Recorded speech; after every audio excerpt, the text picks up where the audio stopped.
Masters ಎಲ್ಲರೂ ಧ್ಯಾನ ಸ್ಥಿತಿಯಿಂದ ನಿಧಾನವಾಗಿ ಹೊರಗಡೆ ಬರೋಣ. ಕೈಗಳೆಡನ ನಿಧಾನವಾಗಿ ಬಿಡಿಸುತ್ತಾ ಕಣ್ಣುಗಳ ಮೇಲೆ ಇಟ್ಕೊಳ್ಳೋಣ ಮಾಸ್ಟರ್ಸ್. 5, 4, 3, 2, 1, 0. ಅಷ್ಟೇ ನಿಧಾನವಾಗಿ ಕೈಗಳನ್ನೇ ನೋಡುತ್ತಾ ಕಣ್ಣುಗಳನ್ನ ಬಿಡೋಣ. ಕರಾಗ್ರ ವಸತೆ ಲಕ್ಷ್ಮಿ, ಕರಮಧ್ಯೆ ಸರಸ್ವತಿ, ಕರಮೂಲೆ ಸ್ಥಿತ ಗೌರಿ, ಪ್ರಭಾತೆ ಕರದರ್ಶನಂ. ಈ ಅದ್ಭುತವಾದ ಧ್ಯಾನಕ್ಕೊಂದು ಚಪ್ಪಾಳೆ ಮೂಲಕ ಧನ್ಯವಾದಗಳನ್ನು ತಿಳಿಸೋಣ ಮಾಸ್ಟರ್ಸ್. ಧ್ಯಾನಕ್ಕೆ ಸಹಕರಿಸಿದ ಶರೀರಕ್ಕೆ ಮತ್ತೆ ಪ್ರಕೃತಿ ಮಾತೆಗೆ, ನಮ್ಮ ಹೆತ್ತ ತಂದೆ ತಾಯಿಗಳಿಗೆ ಕೂಡ ಧನ್ಯವಾದಗಳನ್ನ ತಿಳಿಸೋಣ ಮಾಸ್ಟರ್ಸ್.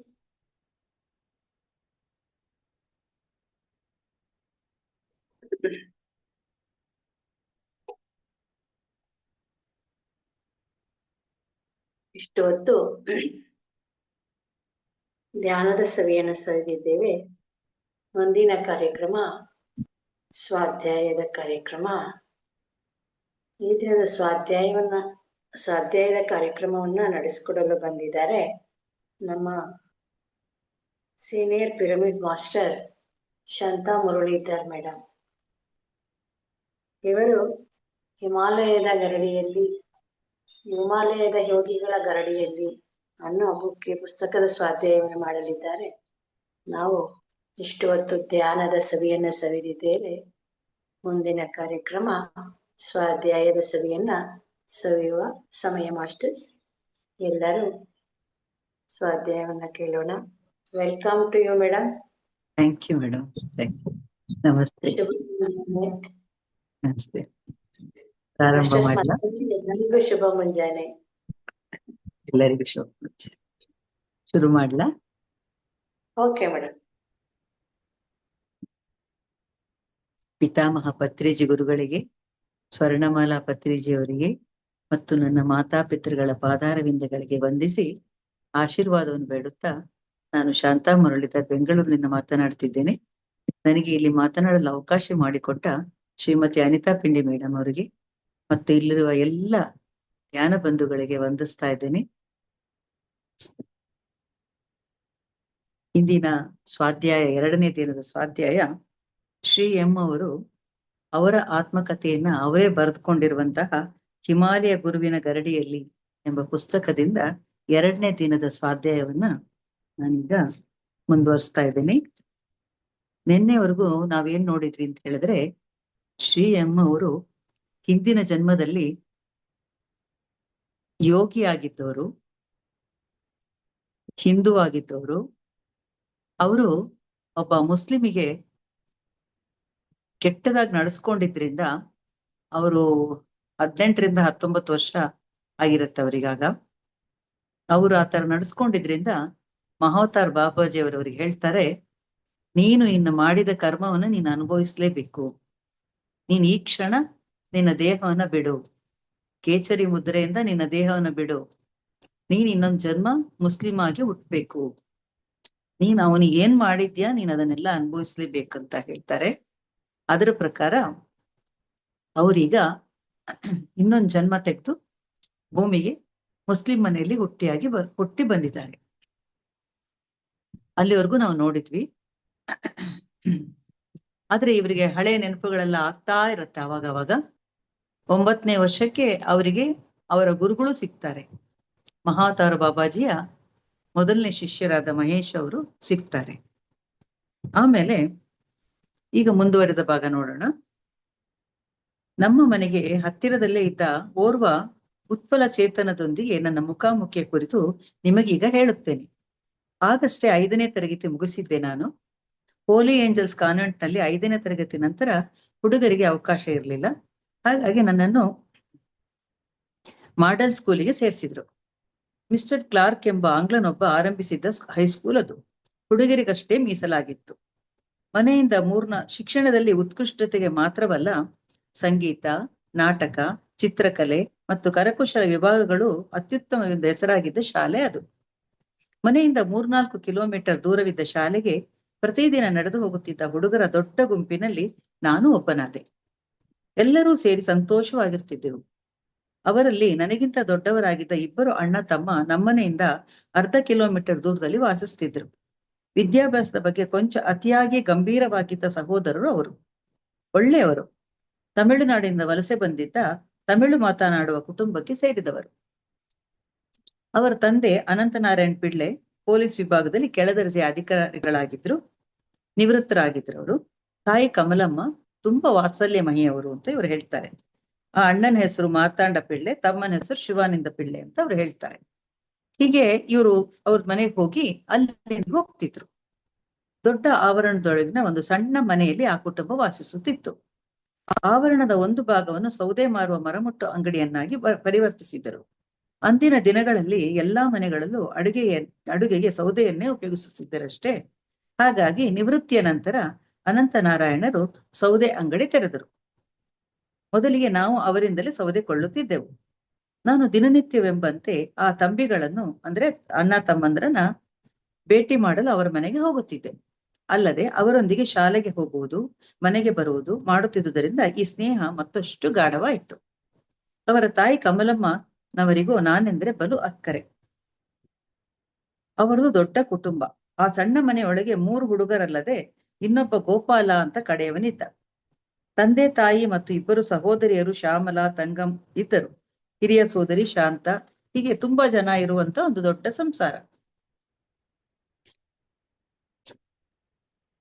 ಹೀಗಿರ್ಬೇಕಾದ್ರೆ ಗಣಿತದಲ್ಲಿ MSc ಮಾಡಿ ಕೇರಳ ಸರ್ಕಾರದ ಜನಗಣತಿ ವಿಭಾಗದಲ್ಲಿ ಕೆಲಸ ಮಾಡುತ್ತಿದ್ದ ತನ್ನ ಸಂಬಂಧಿಯೂ ಆಗಿದ್ದ ಶ್ರೀ ರಾಮಸ್ವಾಮಿಯವರೊಂದಿಗೆ ಶ್ಯಾಮಲಾಳ ವಿವಾಹವಾಗಿತ್ತು. ಅಂದ್ರೆ ಅಲ್ಲಿ ಅವರ ಅಕ್ಕನದು ವಿವಾಹ ಆಗಿತ್ತು ಅಂತ ಹೇಳ್ತಾರೆ. ಒಂದು ರೀತಿಯಲ್ಲಿ ಗೋಪಾಲಸ್ವಾಮಿಯವರೊಂದಿಗೆ ನನ್ನ ಭೇಟಿಗೆ ಕಾರಣೀಭೂತರು ಈ ರಾಮಸ್ವಾಮಿಯವರೇ. ಅದಕ್ಕೋಸ್ಕರ ಅವರ ವಿಷಯ ಹೇಳ್ಬೇಕು. ಶ್ರೀರಾಮಸ್ವಾಮಿಯವರದು. ನಾನು ಹೋಲಿ ಏಜಸ್ ಕಾನ್ವೆಂಟಿನಲ್ಲಿದ್ದಾಗ ಇಂಗ್ಲಿಷ್, ಇತಿಹಾಸ ಹಾಗೂ ವಿಜ್ಞಾನದಲ್ಲಿ ಜಾಣನಾಗಿದ್ದೆ. ಆದರೆ ಗಣಿತದಲ್ಲಿ ಆಸಕ್ತಿ ಕಡಿಮೆ. ಹೊಸ ಶಾಲೆಯಲ್ಲಿ ಪಠ್ಯಕ್ರಮ ಕ್ಲಿಷ್ಟವಾಗುತ್ತಾ ಹೋಗಿ ಗಣಿತ ಮತ್ತೂ ಕಷ್ಟವೆನಿಸಿತು. ನನಗೆ ಗಣಿತ ಹೇಳಿಕೊಡಲು ಸ್ವಾಮಿಯವರು ಸ್ವತಃ ಮುಂದೆ ಬಂದರು. ಅದು ಅವರಿಗಿರುವ ಗಣಿತದ ಮೇಲಿನ ಪ್ರೀತಿಯಿಂದ ಹೊರತು ನಾನು ನೀಡುವ ಕಿರುಶುಲ್ಕದ ಆಸೆಯಿಂದಲ್ಲ. ವಾರದಲ್ಲಿ 3 ಸಂಜೆ ನಾನು ಪಿಳ್ಳೆ ನಿವಾಸಕ್ಕೆ ಗಣಿತ ಪಾಠಕ್ಕಾಗಿ ಹೋಗುವುದು ಎಂದು ನಿರ್ಧಾರವಾಯಿತು. ಹಾಗಾಗಿ ಅವರ ಮನೆ ಸಂಪರ್ಕ ಇವರಿಗೆ ತುಂಬಾ ಹೆಚ್ಚಾಯಿತು. ಒಂದು ಸಂಜೆ ಪಾಠಕ್ಕೆಂದು ಅವರ ಮನೆಗೆ ಹೋದಾಗ ಶ್ರೀರಾಮಸ್ವಾಮಿಯವರು ಬಾಗಿಲ ಹೊರಗೆ ನಿಂತಿದ್ದರು. ಇವತ್ತು ಕ್ಲಾಸ್ ರದ್ದಾಗಿದೆ ಅಂತ ಹೇಳಿದ್ರು. ಇವ್ರಿಗೆ ಬಹಳ ಖುಷಿ ಆಗುತ್ತೆ. ಹೋಗ್ಲಿ ಬಿಡಿ, ನಂಗೆ ಆಟ ಆಡಕ್ಕೆ ಟೈಮ್ ಸಿಕ್ತು ಅನ್ಕೊಳ್ತಾರೆ. ಆದ್ರೆ ಈ ದೊಡ್ಡ ಮತ್ತೆ ಸಣ್ಣ ಅವ್ರ ಅಣ್ಣ ತಮ್ಮಂದ್ರು ಕಾಣಿಸ್ತಾ ಇಲ್ವಲ್ಲ ಅಂತ ಕೇಳ್ತಾರೆ. ಅವ್ರ ಒಳಗೆ ಏನೋ ಮಾಡ್ತಿದ್ದಾರೆ ಅಂತ ಹೇಳ್ತಾರೆ. ಇವ್ರಿಗೆ ಯಾಕೋ ಕುತೂಹಲ ಆಯ್ತು. ಯಾಕೆಂದ್ರೆ ಅಲ್ಲಿ ಊದು ಕಡ್ಡೆದು ಸ್ಮೆಲ್ ಬರ್ತಾ ಇತ್ತು. ಅದನ್ನ ನೋಡ್ಬಿಟ್ಟು ಏನೋ ಒಳಗಡೆ ನಡೀತಾ ಇದೆ ಅಂತ ಇವ್ರಿಗೆ ಅನ್ಸತ್ತೆ. ಆವಾಗ ಅವ್ರು ಏನು ಅಂತ ಕೇಳ್ತಾರೆ. ಆಗ ಅವ್ರು ಸ್ವಾಮಿ ಬಂದಿದ್ದಾರೆ, ನೀನ್ ನೋಡ್ತೀಯಾ ಅಂತ ಕೇಳ್ತಾರೆ. ಹೌದು ಅಂತ ಹೇಳ್ತಾರೆ. ಹಾಗೆ ಬಾ ಒಳಗೆ ಅಂತ ಕರೀತಾರೆ. ಆಮೇಲೆ ಕೋಣೆ ಮಧ್ಯದಲ್ಲಿ ಇದು ಆರಾಮ ಕುರ್ಚಿಯಲ್ಲಿ ಆಜಾನುಬಾಹು ವೃದ್ಧರೊಬ್ಬರು ಮರದ ಮಣೆಯ ಮೇಲೆ ಕಾಲು ಇಳಿಬಿಟ್ಟು ಕುಳಿತುಕೊಂಡಿದ್ರು. ಕಬ್ಬಿಣದ ಸಲಾಕೆಯಂತೆ ನೇರವಿದ್ದ ಅವರ ರಾಜ ಟಿವಿ ಬಿಟ್ಟರೆ ಉಳಿದೆಲ್ಲವೂ ಸಾಮಾನ್ಯವಾಗಿ ತೋರುತ್ತಿದ್ದವು. ಆದರೆ ಅವರ ಕಣ್ಣುಗಳು, ಅಂತ ತೀಕ್ಷ್ಣ ಕಣ್ಣುಗಳು ನಾನು ಹಿಂದೆಂದೂ ಕಂಡೇ ಇರಲಿಲ್ಲ. ನನ್ನನ್ನು ಎಕ್ಸರೆಗೆ ಒಳಪಡಿಸಿದಂತಿತ್ತು ಆ ದೃಷ್ಟಿ. ನನ್ನ ಮೂಲಕ ಹಾದು ನನ್ನೊಳಗೆ ಇಣುಕಿ ನೋಡುವಂತಿದ್ದವು ಆ ಕಂಗಳು. ದೇವರೇ, ಈ ಮನುಷ್ಯನಿಗೆ ನನ್ನೆಲ್ಲಾ ಗುಟ್ಟುಗಳು ತಿಳಿದುವೆ ಎಂದುಕೊಂಡೆ. ನನಗೆ ಅರಿವಿಲ್ಲದಂತೆ ಮೈದಡಿವಿಕೊಂಡೆ. ಬರು ಬಾ ಎಂದರು. ಅನಿರೀಕ್ಷಿತ ಮೆಲುದನಿ. ಹತ್ತಿರ ಹೋಗಿ ಅವರು ಕುಳಿತಿದ್ದ ಕುರ್ಚಿಯ ಕೈಗೆ ತಾಗಿಕೊಂಡಂತೆ ನಿಂತೆ. ನಗುತ್ತಲೇ ತಮ್ಮ ಬಲಗೈಯನ್ನು ಮುಂಚಾಚಿ ಅರೆಗಳಿಗೆ ನನ್ನ ಹಣೆಯ ಮೇಲಿರಿಸಿ ಹಿಂತೆಗೆದುಕೊಂಡರು. ನನ್ನ ಹಣೆಯಿಂದ ಅನಿರ್ವಚನೀಯ ಆನಂದವೊಂದು ಚಿಮ್ಮಿ ಅಲೆ ಅಲೆಯಾಗಿ ದೇಹವಿಡೀ ಆವರಿಸಿಕೊಂಡಿತ್ತು. ಸುಮಾರಾಗಿ ಪ್ರತಿ ರಾತ್ರಿಯೂ ನನಗಾಗುತ್ತಿದ್ದ ಅನುಭವಕ್ಕಿಂತ ಭಿನ್ನವಾಗಿತ್ತು ಇದು. ಕಡಲ ಅಲೆಗಳ ಅಬ್ಬರವೆಲ್ಲ ಒಮ್ಮೆಗೆ ಶಾಂತವಾಗಿ ಕಡಲ ಮೇಲ್ಮೈ ಅಲೆರಹಿತ ಸರೋವರದಷ್ಟೇ ಸೌಮ್ಯವಾದರೆ ಹೇಗೆ ಹಾಗಿತ್ತು. ನನ್ನ ಅರ್ಥವಾಗದಂತ ಮಂತ್ರವೊಂದು ಅಂತರಾಳದಿಂದ ಸ್ಫುರಿಸತೊಡಗಿತು. ಬಾಹ್ಯದ ಯಾವ ಸದ್ದೂ ಕೇಳದಾಗಿ ಕಂಗಳಿಂದ ಅಶ್ರು ಹರಿಯಿತು. ಹೊರಹೋಗಿ ಎಲ್ಲಾದರೂ ಏಕಾಂತವಾಗಿ ಕುಳಿತುಕೊಳ್ಳಬೇಕೆಂಬ ತೀವ್ರ ಹಂಬಲವಾಯಿತು. ಆ ವ್ಯಕ್ತಿಯನ್ನು ನಾನು ಮುಂದೆಂದೂ ನೋಡಲಿಲ್ಲ. ಅಂದು ಜೋರಾಗಿ ಓಡಿ ಕೆಲವೇ ನಿಮಿಷಗಳಲ್ಲಿ ಮನೆ ತಲುಪಿದ ನೆನಪು. ನಾನು ಮನೆಗೆ ಬಂದ ನಂತರ ಅವ್ರೇನ್ ಮಾಡ್ತಾರೆ, ಹಿತ್ತಲ ಬಾಗ್ನಲ್ಲಿದ್ದ ಅಲ್ಲಿ ಹಲಸಿನ ಮರ ಇರುತ್ತಲ್ಲ, ಅದ್ರ ಹತ್ರ ಹೋಗಿ ಕೂತ್ಕೊಳ್ತಾರೆ. ಏನಾಯ್ತು, ಟ್ಯೂಷನ್ ಇಲ್ವಾ ಅಂತ ತಾಯಿ ಕೂಗ್ತಾರೆ. ಇಲ್ಲ ಅಂತ ಅಲ್ಲಿಂದಲೇ ಕೂಗ್ ಹೇಳ್ತಾರೆ. ಆದ್ರೆ ಅವ್ರಿಗೆ ಎದ್ದು ಬರಕ್ಕೆ ಮನ್ಸಾಗಲ್ಲ, ಅಲ್ಲೇ ಕೂತ್ಕೊಳ್ಳೋಣ ಅಂತ ಅನ್ಸತ್ತೆ. ಆಮೇಲೆ ಇವರು ಟ್ಯೂಷನ್ಗೆ ಹೋದಾಗ ಎಲ್ರು ಏನಾಯ್ತು ನಿನ್ಗೆ, ಯಾಕೆ ಹಂಗ ಓಡೋದೆ ಅಂತೆಲ್ಲ ಕೇಳ್ತಾರೆ. ಆದ್ರೆ ಇವರಿಗೆ ಏನು ಉತ್ತರ ಕೊಡಕ್ ಆಗೋದೇ ಇಲ್ಲ ಇವರಿಗೆ.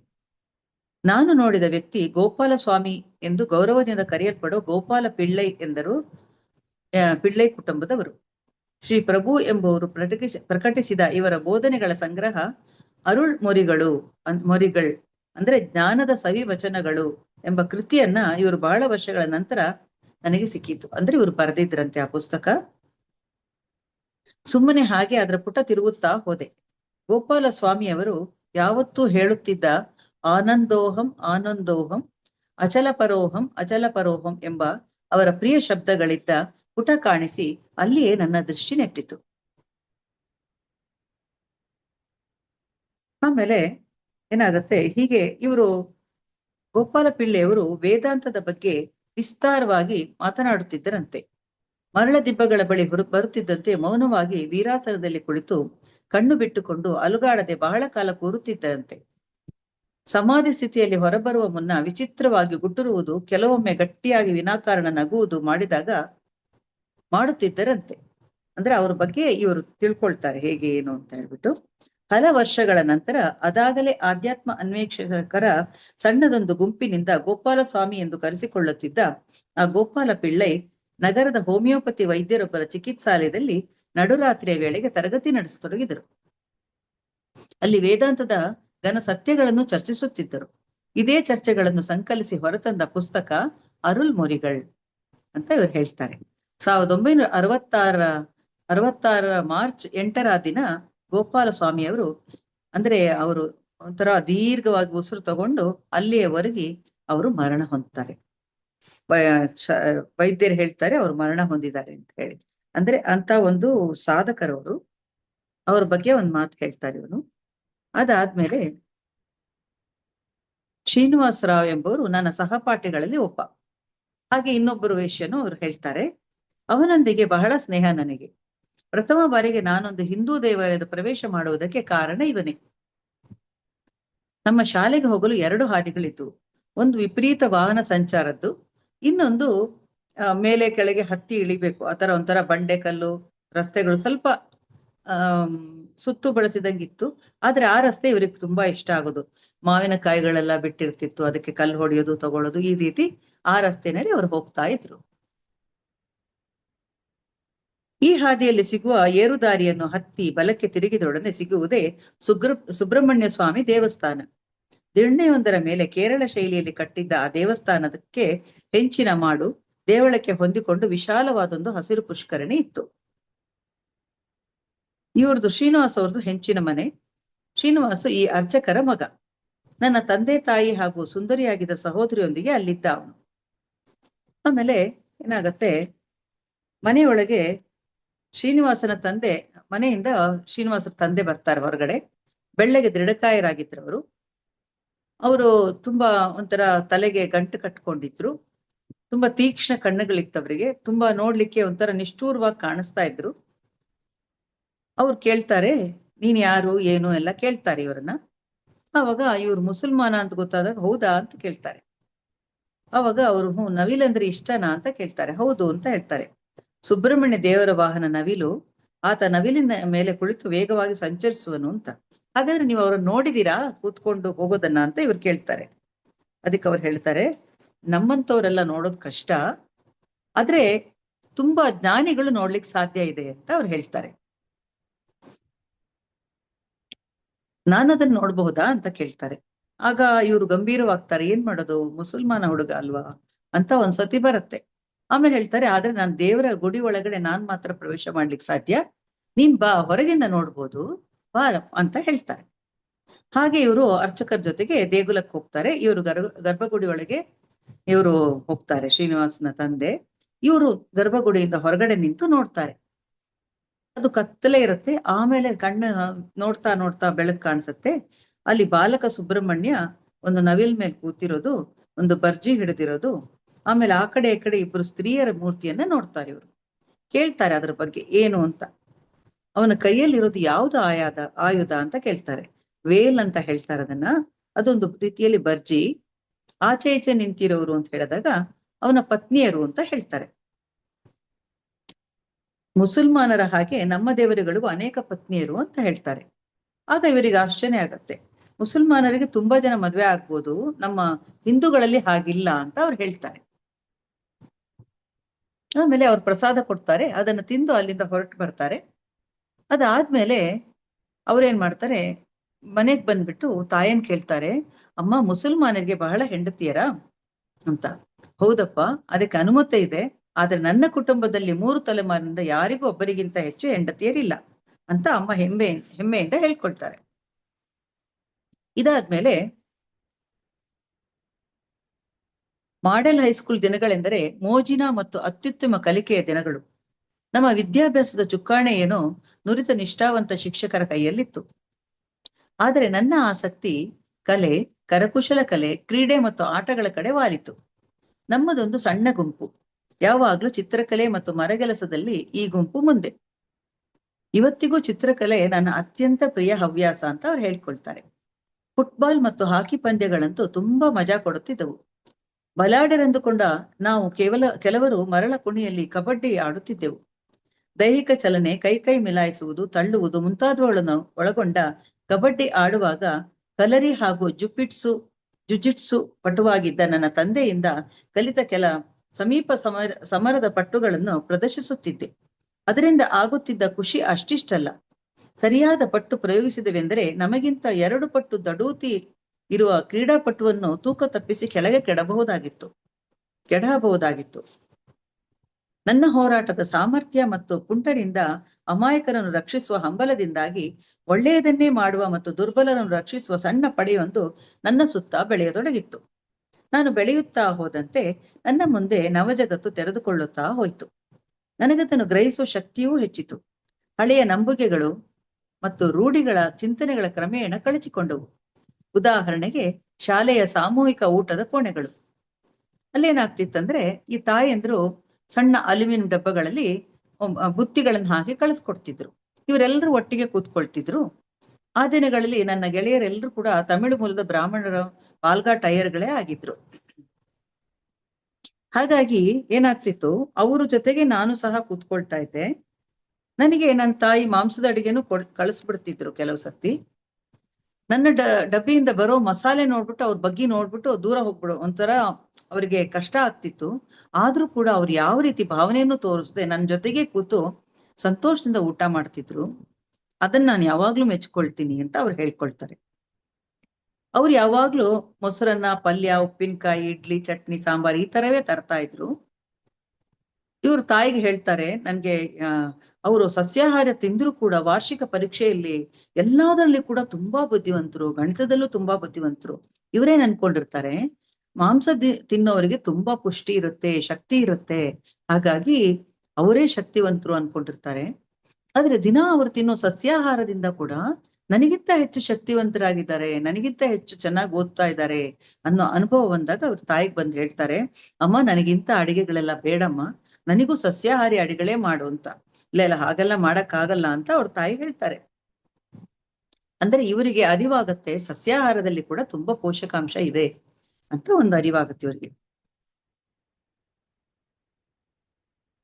ಆಮೇಲೆ ನನ್ನ ಮೇಲೆ ಪ್ರಭಾವ ಬೀರಿದ ಶಿಕ್ಷಕರನ್ನು ಮರೆಯಲಾರೆ ಅಂತ ಅವ್ರು ಹೇಳ್ತಾರೆ.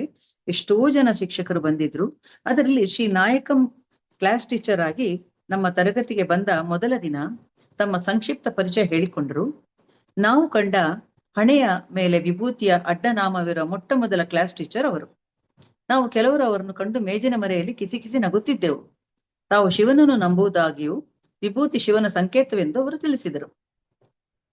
ಕೆಲ ಹೊತ್ತಿನಲ್ಲೇ ನಮ್ಮ ಮಾತುಕತೆ ಧರ್ಮದ ಕಡೆಗೆ ತಿರುಗಿತು. ಆತ ನಮ್ಮಲ್ಲಿ ಪ್ರತಿಯೊಬ್ಬರನ್ನು ನಿಲ್ಲಿಸಿ ಕೇಳಿದರು, ದೇವರ ಬಗ್ಗೆ ನಂಬಿಕೆ ಇದೆಯೋ ಇಲ್ಲವೋ? ಒಬ್ಬನ ಹೊರತು ಎಲ್ಲರೂ ನಂಬಿಕೆ ಇದೆ ಎಂದರು. ಆ ಹೊರತಾದವನು ನಾನೇ. ನಾನು ದೇವರನ್ನು ಕಂಡಿಲ್ಲ. ಆತನ ಬಗ್ಗೆ ನನ್ನಲ್ಲಿ ಪುರಾವೆ ಇಲ್ಲ. ಹಾಗೆಂದಾದರೂ ಪುರಾವೆ ಸಿಕ್ಕಲ್ಲಿ ನಂಬುವ ಅವಶ್ಯಕತೆಯೇ ಇರುವುದಿಲ್ಲ. ಯಾಕೆಂದ್ರೆ ವಾಸ್ತವಕ್ಕೆ ನಂಬಿಕೆಯ ಅಗತ್ಯವಿಲ್ಲ ಅಂತ ಅವ್ರು ಹೇಳ್ತಾರೆ. ಆಗ್ಲೇ ಅವರ ಜ್ಞಾನದ ಒಂದು ಅರಿವಾಗತ್ತೆ ನಮಗೆ. ಕೆಲ ಕಾಲ ಮೌನದ ನಂತರ ನಾಯಕಂ ಹೇಳ್ತಾರೆ, ನನ್ನೊಬ್ಬ ಸಹಪಾಠಿ ಹೀಗೆ ದೇವರನ್ನು ನಂಬುತ್ತಿರ್ಲಿಲ್ಲ. 30 ವರ್ಷಗಳ ನಂತರ ಆತನು ಬೋಳುತ್ತಲೆ ಮತ್ತು ಕಾಷಾಯ ವಸ್ತ್ರಗಳನ್ನು ಕಂಡೆ. ಆತ ರಾಮಕೃಷ್ಣ ಮಠದಲ್ಲಿ ಸನ್ಯಾಸಿ ಆಗಿದ್ದ ಅಂತ ಹೇಳ್ತಾರೆ. ನೀನು ದೈವಾನ್ವೇಷಣೆಯಲ್ಲಿ ಮುಂದುವರಿಸಿ, ನೀನು ಪ್ರಾಮಾಣಿಕ ಎಂಬುದು ಸಂತೋಷದ ಸಂಗತಿ. ಏನ್ ಹೆಸರು ನಿನ್ನದು ಅಂತ ಕೇಳ್ತಾರೆ. ಇವನ್ ಹೆಸರು ಕೇಳಿದ ತಕ್ಷಣ ಅವ್ರಿಗೆ ಗಾಬರಿ ಆಗತ್ತೆ. ಯಾಕಂದ್ರೆ ಅವರು ಬ್ರಾಹ್ಮಣರ ತರ ತುಂಬಾ ಚೆನ್ನಾಗಿರ್ತಾರೆ ನೋಡ್ಲಿಕ್ಕೆ. ಹಾಗಾಗಿ ಅವರಿಗೆ ಶಾಕ್ ಆಗತ್ತೆ, ಇವನು ಮುಸ್ಲಿಂ ಹುಡುಗ ಅಂತ ಕೇಳಿದಾಗ. ಸ್ವಭಾವತಃ ಸ್ನೇಹಶೀಲನಾಗಿದ್ದ ನನಗೆ ಶಾಲೆಯಲ್ಲಿ ಅನೇಕ ಸ್ನೇಹಿತರಿದ್ದರು. ಆಪ್ತರಾದರು ಕೆಲವರು. ಅವರಲ್ಲೊಬ್ಬ ಸಿದ್ದಿಕ್ ಎಂಬ ಗುಜರಾತಿ ಮಾತನಾಡುವ ಮೆಮನ್ ಅಂತ ಅವನ ಹೆಸರು. ಅವನ ಒಂದು ಕಣ್ಣು ಕುರುಡಾಗುವ ಹಂತದಲ್ಲಿತ್ತು. ಶಾಲೆಯಲ್ಲಿದ್ದ ಪೋಖರಿಗಳಿಂದ ಅವನಿಗೆ ರಕ್ಷಣೆ ಅಗತ್ಯ ಅಂತ ನನಗೆ ಅನ್ನಿಸ್ತು. ಹಾಗಾಗಿ ಅವನ ಹತ್ರ ಗೆಳೆಯ ಮಾಡ್ಕೊಳ್ತಾರೆ ಇವರೇ. ಯಾಕಂದ್ರೆ ಅವನಿಗೆ ಏನಾದ್ರೂ ತೊಂದರೆ ಆದ್ರೆ ನಾನು ಸ್ವಲ್ಪ ರಕ್ಷಣೆ ಕೊಡಬಹುದು ಅನ್ನೋ ಉದ್ದೇಶಕ್ಕಾಗಿ ಅವನ ಹತ್ರ ಸ್ನೇಹ ಮಾಡ್ಕೊಳ್ತಾರೆ. ಅದಾದ್ಮೇಲೆ ತ್ರಿಶೂರಿನ ಗುರುವಾಯೂರು ಶ್ರೀಕೃಷ್ಣ ದೇವಾಲಯದೊಳಕ್ಕೆ ನಾನು ಪ್ರವೇಶಿಸುವುದರಲ್ಲಿ ವಿಶ್ವನಾಥರ ಅಯ್ಯರ ಪಾತ್ರವನ್ನು ನೆನೆಸಿಕೊಳ್ಳಲೇಬೇಕು ನಾನು. ವಿಶೇಷವೆಂದರೆ ಜೀವ ವಿಮಾ ನಿಗಮದಲ್ಲಿ ಟೈಪಿಸ್ಟ್ ಆಗಿದ್ದ ವಿಶ್ವನಾಥ ಅಯ್ಯರ್ರವರ ಸಾಮಾನ್ಯ ಪುಟ್ಟ ಮನೆಯಲ್ಲಿ ಮುಂದೆ ನನ್ನ ಆಧ್ಯಾತ್ಮದ ಬದುಕಿನಲ್ಲಿ ಗಾಢ ಮಹತ್ವ ಪಡೆದ ಘಟನೆಯೊಂದು ನಡೆಯಿತು. ಅವರ ಮನೆಯಲ್ಲಿ ಒಂದು ಪ್ರತ್ಯೇಕ ಪೂಜಾ ಕೊಠಡಿ ಇತ್ತು. ಆ ಕೋಣೆಯಲ್ಲಿ ಹಲವು ಹಿಂದೂ ದೇವತೆಗಳ ಚಿತ್ರಗಳಿದ್ದು ಅವರೆಲ್ಲ ಯಾರು ಎಂದು ತಾಳ್ಮೆಯಿಂದ ನನಗವರು ವಿವರಿಸಿದರು. ಗೋಡೆ ನೋಡಿದರೆ ಅಲ್ಲಿ ಪ್ರಧಾನ ಸ್ಥಾನದಲ್ಲಿ ಬಹಳ ದೊಡ್ಡದೊಂದು ವ್ಯಕ್ತಿ ಚಿತ್ರ. ಹರಿದ ಬಟ್ಟೆ ಮತ್ತು ವಿಶಿಷ್ಟ ರೀತಿಯಲ್ಲಿ ತಲೆ ಸುತ್ತ ಬಟ್ಟೆ ಕಟ್ಟಿಕೊಂಡ ಆ ವ್ಯಕ್ತಿ ಮುಸಲ್ಮಾನ ಫಕೀರನಂತೆ ಕಾಣುತ್ತಿದ್ದ. ಅವರೇ 1918ರಲ್ಲಿ ಕಾಲವಶರಾದ ಶಿರ್ಡಿ ಸಾಯಿಬಾಬಾ ಎಂದು ವಿಶ್ವನಾಥ ಅಯ್ಯರ್ ತಿಳಿಸಿದರು. ನಾನವರ ಚಿತ್ರವನ್ನು ಕಂಡದ್ದು ಅದೇ ಪ್ರಥಮ. ಶಿರ್ಡಿ ಸಾಯಿಬಾಬಾರ ಬದುಕಿನ ಸಂಕ್ಷಿಪ್ತ ಕಥೆಯನ್ನು ನನಗೆ ಹೇಳಿದ ಅಯ್ಯರ್ ಅವರನ್ನು ದೇವರೆಂದೇ ನಂಬಿದ್ದರು. ಅಯ್ಯರ್ ಅವರನ್ನು ದೇವರೆಂದೇ ನಂಬಿದ್ದರು. ಕೇಳಿ ಆಶ್ಚರ್ಯಚಕಿತನಾದೆ. ಈ ಬ್ರಾಹ್ಮಣ ಕುಟುಂಬ ಹಿಂದೂ ದೇವರುಗಳಿಗೆ ನೀಡುವ ಸಕಲ ಗೌರವ ಮರ್ಯಾದೆಗಳನ್ನು ಆ ಫಕೀರನಿಗೂ ನೀಡಿತ್ತು. ಮನೆ ಮುಂದೆ ಅವರ ಗುಣಗಾನದ ಹಾಡುಗಳನ್ನು ಹಾಡುತ್ತಾ, ಗಂಟೆ ಹೊಡೆಯುತ್ತಾ ಆರತಿ ಮಾಡುತ್ತಿದ್ದರು. ನನಗೆ ಅಚ್ಚರಿ, ಕುತೂಹಲ. ಶಿರ್ಡಿ ಸಾಯಿಬಾಬಾರ ವಿಶೇಷ ದಿನವಾದ ಗುರುವಾರದಂದು ನಾನು ಅವರೆಲ್ಲರೊಂದಿಗೆ ಸೇರಿಕೊಂಡು ಹಾಡುತ್ತಿದ್ದೆ. ಹೇ ಪ್ರಭು, ಹೇ ಸಾಯಿನಾಥ ಎಂಬ ನನ್ನ ಪ್ರಥಮ ಹಿಂದಿ ಭಜನೆಯನ್ನು ನಾನು ಬರೆದದ್ದು ಆಗಲೇ. ಒಂದು ರಾತ್ರಿ ನಾನು ಗುಟ್ಟಾಗಿ ಸಹಜ ಧ್ಯಾನದಲ್ಲಿ ಮುಳುಗಿದ್ದೇನೆ. ಹೃದಯ ಮಧ್ಯದಲ್ಲಿ ಸದಾ ಮೂಡುವ ಬೆಳಕಲ್ಲಿ ನನ್ನ ಮುಂದೆ ಶಿರ್ಡಿ ಸಾಯಿಬಾಬಾರ ಮೂರ್ತಿ ಉದ್ಭವಿಸಿ ನಿಂತಿತ್ತು. ನಾನು ನೋಡುತ್ತಿದ್ದಂತೆ ಅದು ಅಂದೊಮ್ಮೆ ಹಲಸಿನ ಮರದ ಕೆಳಗೆ ದರ್ಶನ ಕೊಟ್ಟ ಅಪರಿಚಿತ ಯೋಗಿಯನ್ನು ಹೋಲುವಂತೆ ಬದಲಾಯಿತು. ಇದು ಯಾರಿಗೂ ತಿಳಿಯಲಿಲ್ಲ. ಏಕೆಂದರೆ ಎಂದಿನಂತೆ ನಾನು ಅದನ್ನು ಯಾರಲ್ಲೂ ಹೇಳಲು ಅಶಕ್ತನಾಗಿದ್ದೆ. ಹೇಳಲು ನನ್ನಿಂದ ಸಾಧ್ಯವೇ ಆಗುತ್ತಿರಲಿಲ್ಲ. ಶಿರ್ಡಿ ಸಾಯಿಬಾಬರೊಂದಿಗೆ ನನಗಿರುವ ಸಂಬಂಧ ಮತ್ತು ನಾನು ಮೊದಲ ಬಾರಿಗೆ ಶಿರಡಿಗೆ ಭೇಟಿ ನೀಡಿದ್ದು ಮುಂತಾದದ್ದನ್ನೆಲ್ಲ ಸದ್ಯ ಒತ್ತಟ್ಟಿಗಿಡುವೆ, ಮುಂದೆ ಸೂಕ್ತ ಸಮಯದಲ್ಲಿ ಹೇಳುವೆ ಅಂತ ಅವರು ಅದನ್ನ ಅಲ್ಲಿ ನಿಲ್ಲಿಸ್ತಾರೆ. ಅದಾದ್ಮೇಲೆ ಏನಾಗುತ್ತೆ, ಅಂತರಂಗದ ಸಂಪೂರ್ಣ ಮಾರ್ಪಾಟಿನ ಪ್ರಕ್ರಿಯೆಯೊಂದು ನನ್ನೊಳಗೆ ಪ್ರಾರಂಭವಾಗಿತ್ತು. ನನ್ನ ಅಸ್ತಿತ್ವದ ಕೇಂದ್ರದಲ್ಲಿ ಮನದಾಳದಲ್ಲೆಲ್ಲೋ ಪ್ರಜ್ಞೆಯ ಹರಿವು ಸದ್ದಿಲ್ಲದೆ ಹೊಸ ಹೊಸ ಕವಲುಗಳಾಗಿ ಎಲ್ಲವೂ ಕ್ರಮೇಣ ಮಹಾನ್ ಸಾಗರದೆಡೆಗೆ ಹರಿಯುವುದರಲ್ಲಿತ್ತು. ಈ ಪ್ರಕ್ರಿಯೆಯ ಗತಿಯನ್ನು ತೀವ್ರಗೊಳಿಸಲು ಅಗತ್ಯವಿದ್ದ ಬಾಹ್ಯ ಪೂರೈಕೆಗಳ ವಿಚಿತ್ರ ಬಗೆಗಳಲ್ಲಿ ನನಗೆ ಒದಗಿ ಬಂದವು.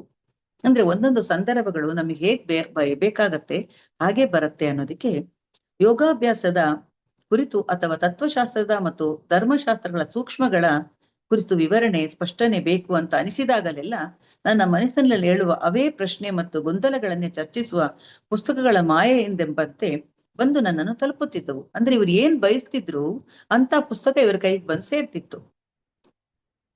ಸ್ವಲ್ಪ ದೊಡ್ಡವನಾಗಿ ನಾನೊಬ್ಬನೇ ಅಲ್ಲಿ ಇಲ್ಲಿ ಹೋಗಲು ಅನುಮತಿ ಸಿಕ್ಕಿದ ಮೇಲೆ ಹಳೆಯ ವಿಕ್ಟೋರಿಯನ್ ಕಟ್ಟಡದಲ್ಲಿದ್ದ ತಿರುವನಂತಪುರದ ಸಾರ್ವಜನಿಕ ಗ್ರಂಥಾಲಯಕ್ಕೆ ಆಗಾಗ ಹೋಗ್ತಿದ್ದೆ. ತತ್ವಶಾಸ್ತ್ರ, ದರ್ಶನ, ಧರ್ಮ ಮತ್ತು ಯಕ್ಷಿಣಿಯ ಕುರಿತ ಪ್ರಾಚೀನ ಗ್ರಂಥಗಳಿದ್ದ ಅದು ಅಕ್ಷರಶಃ ಒಂದು ಅಮೂಲ್ಯ ಪುಸ್ತಕ ಭಂಡಾರವೇ ಆಗಿತ್ತಲ್ಲಿ.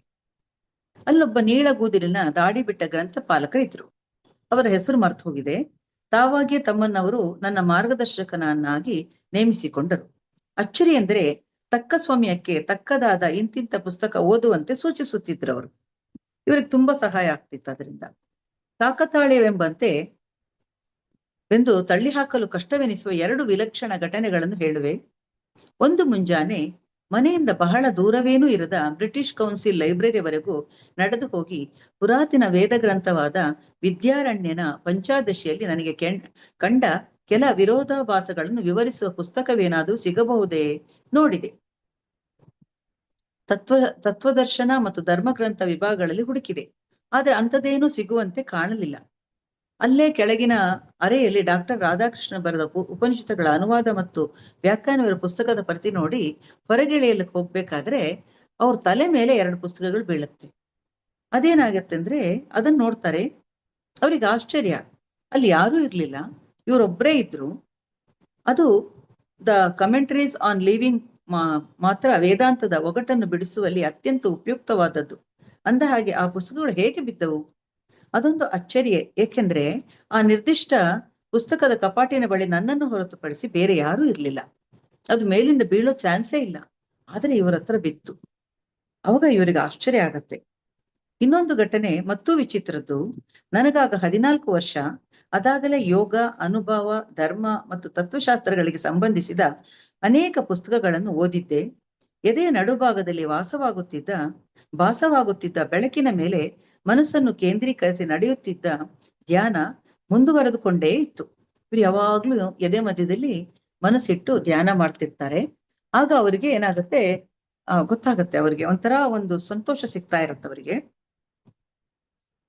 ಆದ್ರೆ ಒಳಗೊಳಗೆ ವಿಕ್ಷಿಪ್ತ ಸಮಸ್ಯೆಯೊಂದನ್ನು ಎದುರಿಸುತ್ತಿದ್ದೆ.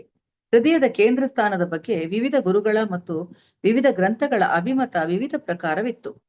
ರಮಣ ಮಹರ್ಷಿಗಳು ಅದು ಒಟ್ಟಾರೆ ಎದೆಯ ಭಾಗದಲ್ಲಿದೆ ಎಂದರೆ, ಕಬೀರ ಪಂಥಿಗಳು ಮತ್ತು ಶ್ರೀರಾಮಕೃಷ್ಣರು ಅದಿರುವುದು ಭೌತಿಕ ಹೃದಯಕ್ಕೆ ಸಮೀಪವಾಗಿಯೇ ಎಡಬದಿಯಲ್ಲಿ ಎಂದಿದ್ದರು. ನನ್ನ ಆಧ್ಯಾತ್ಮಿಕ ಪಯಣದಲ್ಲಿ ಪ್ರಾಯಶಃ ಇದು ನಾನು ಎದುರಿಸಿದ ಮೊಟ್ಟ ಮೊದಲ ಗಹನವಾದ ಮುಗ್ಗಟ್ಟು. ಅದನ್ನು ಕೂಡಲೇ ನಿವಾರಿಸಿಕೊಳ್ಳಲು ನಿರ್ಧರಿಸಿ ಒಂದು ಉಪಾಯ ಮಾಡಿದೆ. ಆ ಸಮಯದಲ್ಲಿ ನನ್ನ ಟ್ಯೂಷನ್ ಟೀಚರ್ ರಾಮಸ್ವಾಮಿಯವರು ನಮ್ಮ ಮನೆಯಿಂದ ಬಹಳ ದೂರವಿದ್ದ ಮನಕಾಡು ಎಂಬಲ್ಲಿ ಮನೆ ಬದಲಾಯಿಸಿಕೊಂಡು ಹೋಗಿದ್ದರು. ಅಂದ್ರೆ ಇವರಿಗೆ ಲೆಕ್ಕ ಗಣಿತ ಕಳಿಸ್ತಿದ್ದಾರಲ್ಲ, ಆ ಮಾಸ್ಟ್ರು ಇವಾಗ ಬೇರೆ ಕಡೆ ಹೋಗಿದ್ದಾರೆ, ಸ್ವಲ್ಪ ದೂರ ಹೋಗಿದ್ದಾರೆ. ನಮ್ಮ ಶಾಲೆಯಲ್ಲೇ ಇದ್ದ ಅವರ ಭಾವನವರಿಗೆ ರಾಮಸ್ವಾಮಿಯವರಲ್ಲಿ ನಾನೊಂದು ದಿನ ಗಣಿತದ ಕೆಲ ಲೆಕ್ಕಗಳ ಬಗ್ಗೆ ಕೇಳಬೇಕಾಗಿದೆ ಎಂದು ಅವರ ಮನೆ ಅಡ್ರೆಸ್ ಅನ್ನು ತಗೊಳ್ತಾರೆ ಇವರು. ನನ್ನ ತಂದೆ ತಾಯಿಯವರಿಗೂ ಅದನ್ನೇ ಹೇಳ್ಬಿಟ್ಟು ಅಲ್ಲಿಂದ ಭಾನುವಾರ ಅಲ್ಲೇ ಮಲ್ಕೊಳ್ತೀನಿ, ಬೆಳಿಗ್ಗೆ ಬರ್ತೀನಿ ಅಂತ ಹೇಳಿ ಅದು ಹೊರಟೋಗ್ತಾರೆ ಇವರು. ಮನೆಯಿಂದ ಹೊರಗೆ ಇರಲು ಹೊರಟ ನನ್ನ ಪ್ರಥಮ ರಾತ್ರಿ ಅದು. ಅಮ್ಮ ಮೊದಲು ಕೊಂಚ ಭಯ ತೋರಿದರು, ಆಮೇಲೆ ಒಪ್ಪಿಗೆ ನೀಡಿದಳು. ರಾಮಸ್ವಾಮಿಯವರ ಸಹಾಯದಿಂದ ಮಾತ್ರ ಪರಿಹರಿಸಬಹುದಾದ ರೇಖಾಗಣಿತದ ಕೆಲ ಪ್ರಶ್ನೆಗಳಿದ್ದುದು ಹೌದು, ಆದರೆ ಅದು ಅರ್ಧ ಸತ್ಯ ಮಾತ್ರ. ಮನಕಾಡಿನಲ್ಲಿದ್ದ ರಾಮಸ್ವಾಮಿಯವರ ಮನೆಗೆ ಹತ್ತಿರದಲ್ಲೇ ಊರಿಂದ ಪ್ರತ್ಯೇಕವಾಗಿದ್ದ ಸಮಾಧಿ ತೋಟಂ ಎಂಬ ತೋಟವಿದೆ ಎಂಬುದು ಉಳಿದರ್ಧ ಸತ್ಯ. ಟ್ಯೂಷನ್ ಮುಗಿಸಿ ಮನೆಗೆ ಹೋಗುತ್ತೇನೆ ಎಂದು ಹೇಳಿ ಹೊರಡುವುದು, ಆದರೆ ಮನೆಗೆ ಹೋಗದೆ ಸಮಾಧಿ ತೋಟಂಗೆ ನಡೆದು ಹೋಗಿ ರಾತ್ರಿಯನ್ನು ಅಲ್ಲಿಯೇ ಕಳೆಯುವುದು ನನ್ನ ಉದ್ದೇಶವಾಗಿತ್ತು. ಇದನ್ನು ಮುಂದುವರಿಸುವ ಮೊದಲು ಸಮಾಧಿ ತೋಟಂ ಮತ್ತು ನಾನಲ್ಲಿಗೆ ಹೋಗ ಬಯಸಿದ್ದೇಕೆಂದು ಹೇಳುವೆ. ಸಜೀವ ಸಮಾಧಿಗಳು ಮತ್ತು ವಿಶಿಷ್ಟ ಯೋಗಿಯೊಬ್ಬ ಸಜೀವವಾಗಿ ಅದರೊಳಗೆ ಹೊಕ್ಕು ಬುದ್ಧಾಸನದಂತೆ ಕಾಲು ಮಡಚಿ ಕುಳಿತು ಗೋರಿಯನ್ನು ಮುಚ್ಚುವಂತೆ ತನ್ನ ಶಿಷ್ಯರಿಗೆ ಸೂಚನೆ ನೀಡುವುದು ಪ್ರತೀತಿ. ಮನಕಾಡಿನ ಸಮಾಧಿಯು ಅಂಥದ್ದೊಂದು ಸಜೀವ ಸಮಾಧಿ. ಶ್ರೀ ಗೋಪಾಲ ಸ್ವಾಮಿ ಸೇರಿದಂತೆ ಹಿಂದೆ ಆಗಿ ಹೋದ ಮಹಾನ್ ಯೋಗಿಗಳು ರಾತ್ರಿ ವೇಳೆಯಲ್ಲಿ ಈ ಸಮಾಧಿ ತೋಟಂನಲ್ಲಿ ಕುಳಿತು ಧ್ಯಾನ ಮಾಡುತ್ತಿದ್ದರು ಮತ್ತು ಉಜ್ವಲ ಆಧ್ಯಾತ್ಮಿಕ ಅನುಭವಗಳು ಅವರಿಗಾಗಿದ್ದವು ಅಂತ ಇವರು ಕೇಳಿರ್ತಾರೆ. ನಾನು ಅದರಂತೆಯೇ ನನ್ನನ್ನು ಕಾಡುತ್ತಿದ್ದ ಸಮಸ್ಯೆಗೆ ಉತ್ತರ ಕಂಡುಕೊಳ್ಳಬಲ್ಲೆ ಅನ್ನಿಸಿತು. ಆದರೆ ನನ್ನ ಟ್ಯೂಷನ್ ಮಾಸ್ತರಿಗಾಗಲಿ ಅವರ ಮನೆಯವರಿಗಾಗಲಿ ಸಮಾಧಿ ತೋಟಂನ ಕುರಿತು ಏನೊಂದು ಹೇಳಲಿಲ್ಲ. ಇವರಿಗೆ ಅಲ್ಲಿ ಹೋಗೋ ಉದ್ದೇಶದಿಂದಲೇ ಗಣಿತವೊಂದು ನೆಪ ಮಾಡ್ಕೊಂಡು ಹೋಗಿರ್ತಾರೆ ಅಲ್ಲಿಗೆ. ಅದರ ಬಗ್ಗೆ ಏನು ಹೇಳೋದಿಲ್ಲ. ಅಲ್ಲಿಂದ ಅವ್ರ ಮನೆಗೆ ಹೋಗಿ ಗಣಿತ ಸ್ವಲ್ಪ ಕೇಳಿದಾಗ ಮಾಡ್ತಾರೆ. ಅವ್ರು ರಾತ್ರಿ ಅಲ್ಲೇ ಉಳ್ಕೋ, ನೀನ್ ಹೋಗ್ಬೇಡ ಅಂತ ಹೇಳಿದಾಗ ಇಲ್ಲ ನಾನು ಹೊರಡ್ತೀನಿ ಅಂತ ಹೇಳಿ ಹೊರಟ್ಬಿಡ್ತಾರೆ. ಅಲ್ಲಿಂದ ಹೊರಟ್ಬಿಟ್ಟು ಸಣ್ಣ ಗೇಟು ತೆರೆದಿತ್ತು. ಚಚ್ಚೌಕಾರದ ಸಮಾಧಿಯ ಮುಂದೆ ಎಣ್ಣೆ ದೀಪ ಬಿಟ್ಟರೆ ಸುತ್ತೆಲ್ಲೂ ದೀಪಗಳಿರ್ಲಿಲ್ಲ. ಫುಲ್ ಕತ್ತಲೆಯಾಗಿತ್ತು, ರಾತ್ರಿ ಆಗಿತ್ತು. ಇವರಲ್ಲಿ ಹೋಗ್ತಾರೆ ಆ ಸಮಾಧಿ ಹತ್ರ. ಗಾಳಿಗೆ ಆ ದೀಪದ ಜ್ವಾಲೆಯು ಹೊಯ್ದಾಡುತ್ತಿತ್ತು. ಭಯವೇ ಆಯಿತು. ಹತ್ತಿರದಲ್ಲೇ ನರಿಗಳು ಓಳಿಡುತ್ತಿದ್ದವು. ಮನುಷ್ಯ ಜೀವಿಗಳ ಯಾರೂ ಕಣ್ಣಿಗೆ ಕಾಣಲಿಲ್ಲ. ಅಲ್ಲಿನ ಮಂಕು ಬೆಳಕಿನಲ್ಲಿ ವಿಲಕ್ಷಣ ಜೀವಿಗಳು ಗಾಳಿಗೆ ತುಯ್ಯುತ್ತಿದ್ದ ಮರ ಪೊದೆಗಳ ನಡುವೆ ಅವಿತುಕೊಂಡಿರುವಂತೆ ಮನಸ್ಸು ಕಲ್ಪಿಸಿಕೊಳ್ಳತೊಡಗಿತು.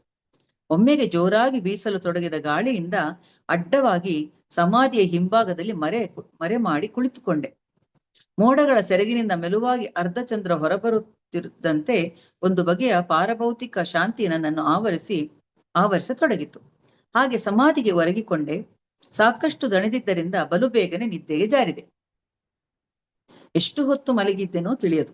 ಯಾರೋ ನನ್ನ ಕಾಲುಗಳನ್ನು ಜೋರಾಗಿ ಅಲ್ಲಾಡಿಸಿದಂತಾಗಿ ಗಡಬಡಿಸಿ ಎದ್ದೆ. ನೋಡುತ್ತೇನೆ, ಬೀಭತ್ಸ ಭಯಾನಕ ಜೀವಿಯೊಂದು ನನ್ನ ಬಳಿ ಕುಳಿತಿತ್ತು. ಕಂಡವನೇ ಒಮ್ಮೆ ಸ್ತಬ್ಧನಾದೆ. ಭಯದಲ್ಲಿ ಮೈಯ ರೋಮಗಳೆಲ್ಲ ನೆಟ್ಟಗಾದವು. ಗುಳಿಬಿದ್ದ ದೊಡ್ಡ ಕಣ್ಣುಗಳು, ಉದ್ದ ಜಟೆ, ಉದ್ದನೆಯ ಗಡ್ಡ, ಮೂಳೆಚಕ್ಕಳದ ಕರಿಕಪ್ಪು ನಗ್ನ ಮನುಷ್ಯ ಜೀವಿ ಅದು. ಇವೆಲ್ಲವನ್ನು ಮರೆಸಿದ ಒಂದೇ ಒಂದೆಂದರೆ ಸ್ನಾನವನ್ನೇ ಕಾಣದ ಅವನ ದೇಹದಿಂದ ಹೊಮ್ಮುತ್ತಿದ್ದ ಗಾಢ ಸುಗಂಧ. ಹೆದರಬೇಡ, ಮಲಯಾಳದಲ್ಲಿ ಹೇಳಿದನಾತ. ನೀಳನಖಗಳ ನಿಡಿದಾದ ಬೆರಳುಗಳಿಂದ ನನ್ನ ಹೆಗಲು ತಟ್ಟಿ ಹಳದಿ ಹಲ್ಲು ತೋರುತ್ತಾ ಅಂಜಿಕೆಯಾಗುವಂತೆ ಜೋರಾಗಿ ನಗತೊಡಗಿದ. ಆತ ಸ್ನೇಹಭಾವ ಕಂಡು ಕೊಂಚ ಧೈರ್ಯ ಬಂತು. ಕೇಳಿದೆ, ಯಾರು ನೀನು? ನಾನೇ? ಹಾ, ಯಾರಲ್ಲ, ಯಾರೂ ಅಲ್ಲ, ಬರೀ ಹೊಗೆ ಮತ್ತು ಆವಿ ಎಂದ. ಮೌನವಾದೆ. ನಿನ್ನಲ್ಲೊಂದು ಪ್ರಶ್ನೆ ಇದೆ. ಹೃದಯ ಕಮಲ ಎಲ್ಲಿದೆ ಗೊತ್ತಿಲ್ಲ ತಾನೇ? ಅದು ಎಲ್ಲೆಲ್ಲೂ ಇದೆ. ಇಲ್ಲಿ, ಅಲ್ಲಿ, ಎಲ್ಲೆಲ್ಲೂ. ಹಾ, ಬೇರೆ ಬೇರೆಯವರಲ್ಲಿ ಬೇರೆ ಬೇರೆ ಚಕ್ರಗಳಲ್ಲಿ ಕಾಣಿಸಿಕೊಳ್ಳುತ್ತದೆ. ಅದೇನಂತ ಚರ್ಚೆ ವಿಚಾರವಲ್ಲ ಎನ್ನುತ್ತಾ ನನ್ನ ಎದೆಯ ಮಧ್ಯಭಾಗವನ್ನು ತಟ್ಟಿದನಾತ. ಅಂದ್ರೆ ಇವರು ಲೈಬ್ರರಿನಲ್ಲಿ ಎಲ್ಲಿದೆ ಹೃದಯ ಅನ್ನೋದೊಂದು ಅವ್ರ ಮನಸ್ಸಲ್ಲಿ ಭಾವನೆ ಬಂತಲ್ಲ, ಅದಕ್ಕೆ ಈ ಒಂದು ವ್ಯಕ್ತಿ ಉತ್ತರ ಕೊಡ್ತಾರೆ.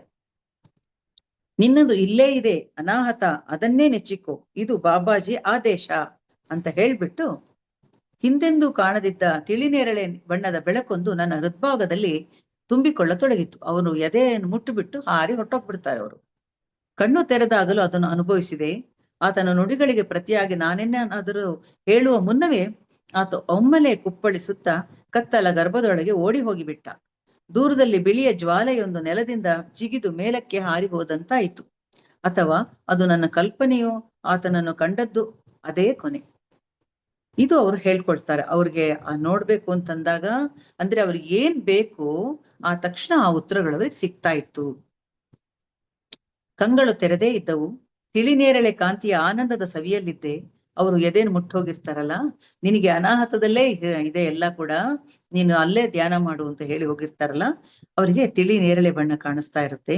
ಕ್ರಮೇಣ ഇരുಳನ್ನು ಅಳಿಸುತ್ತಾ ಮುಂಜಾನೆ ಅರಳಿತು.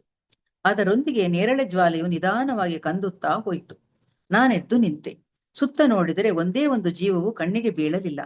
ಹೊರಟು ಸುಮಾರು 3 ಕಿಲೋಮೀಟರ್ಗಳಷ್ಟು ನಡೆದೆ. ಪುಣ್ಯವಶಾತ್ ಒಂದು ಬಸ್ಸು ಸಿಕ್ಕಿತು.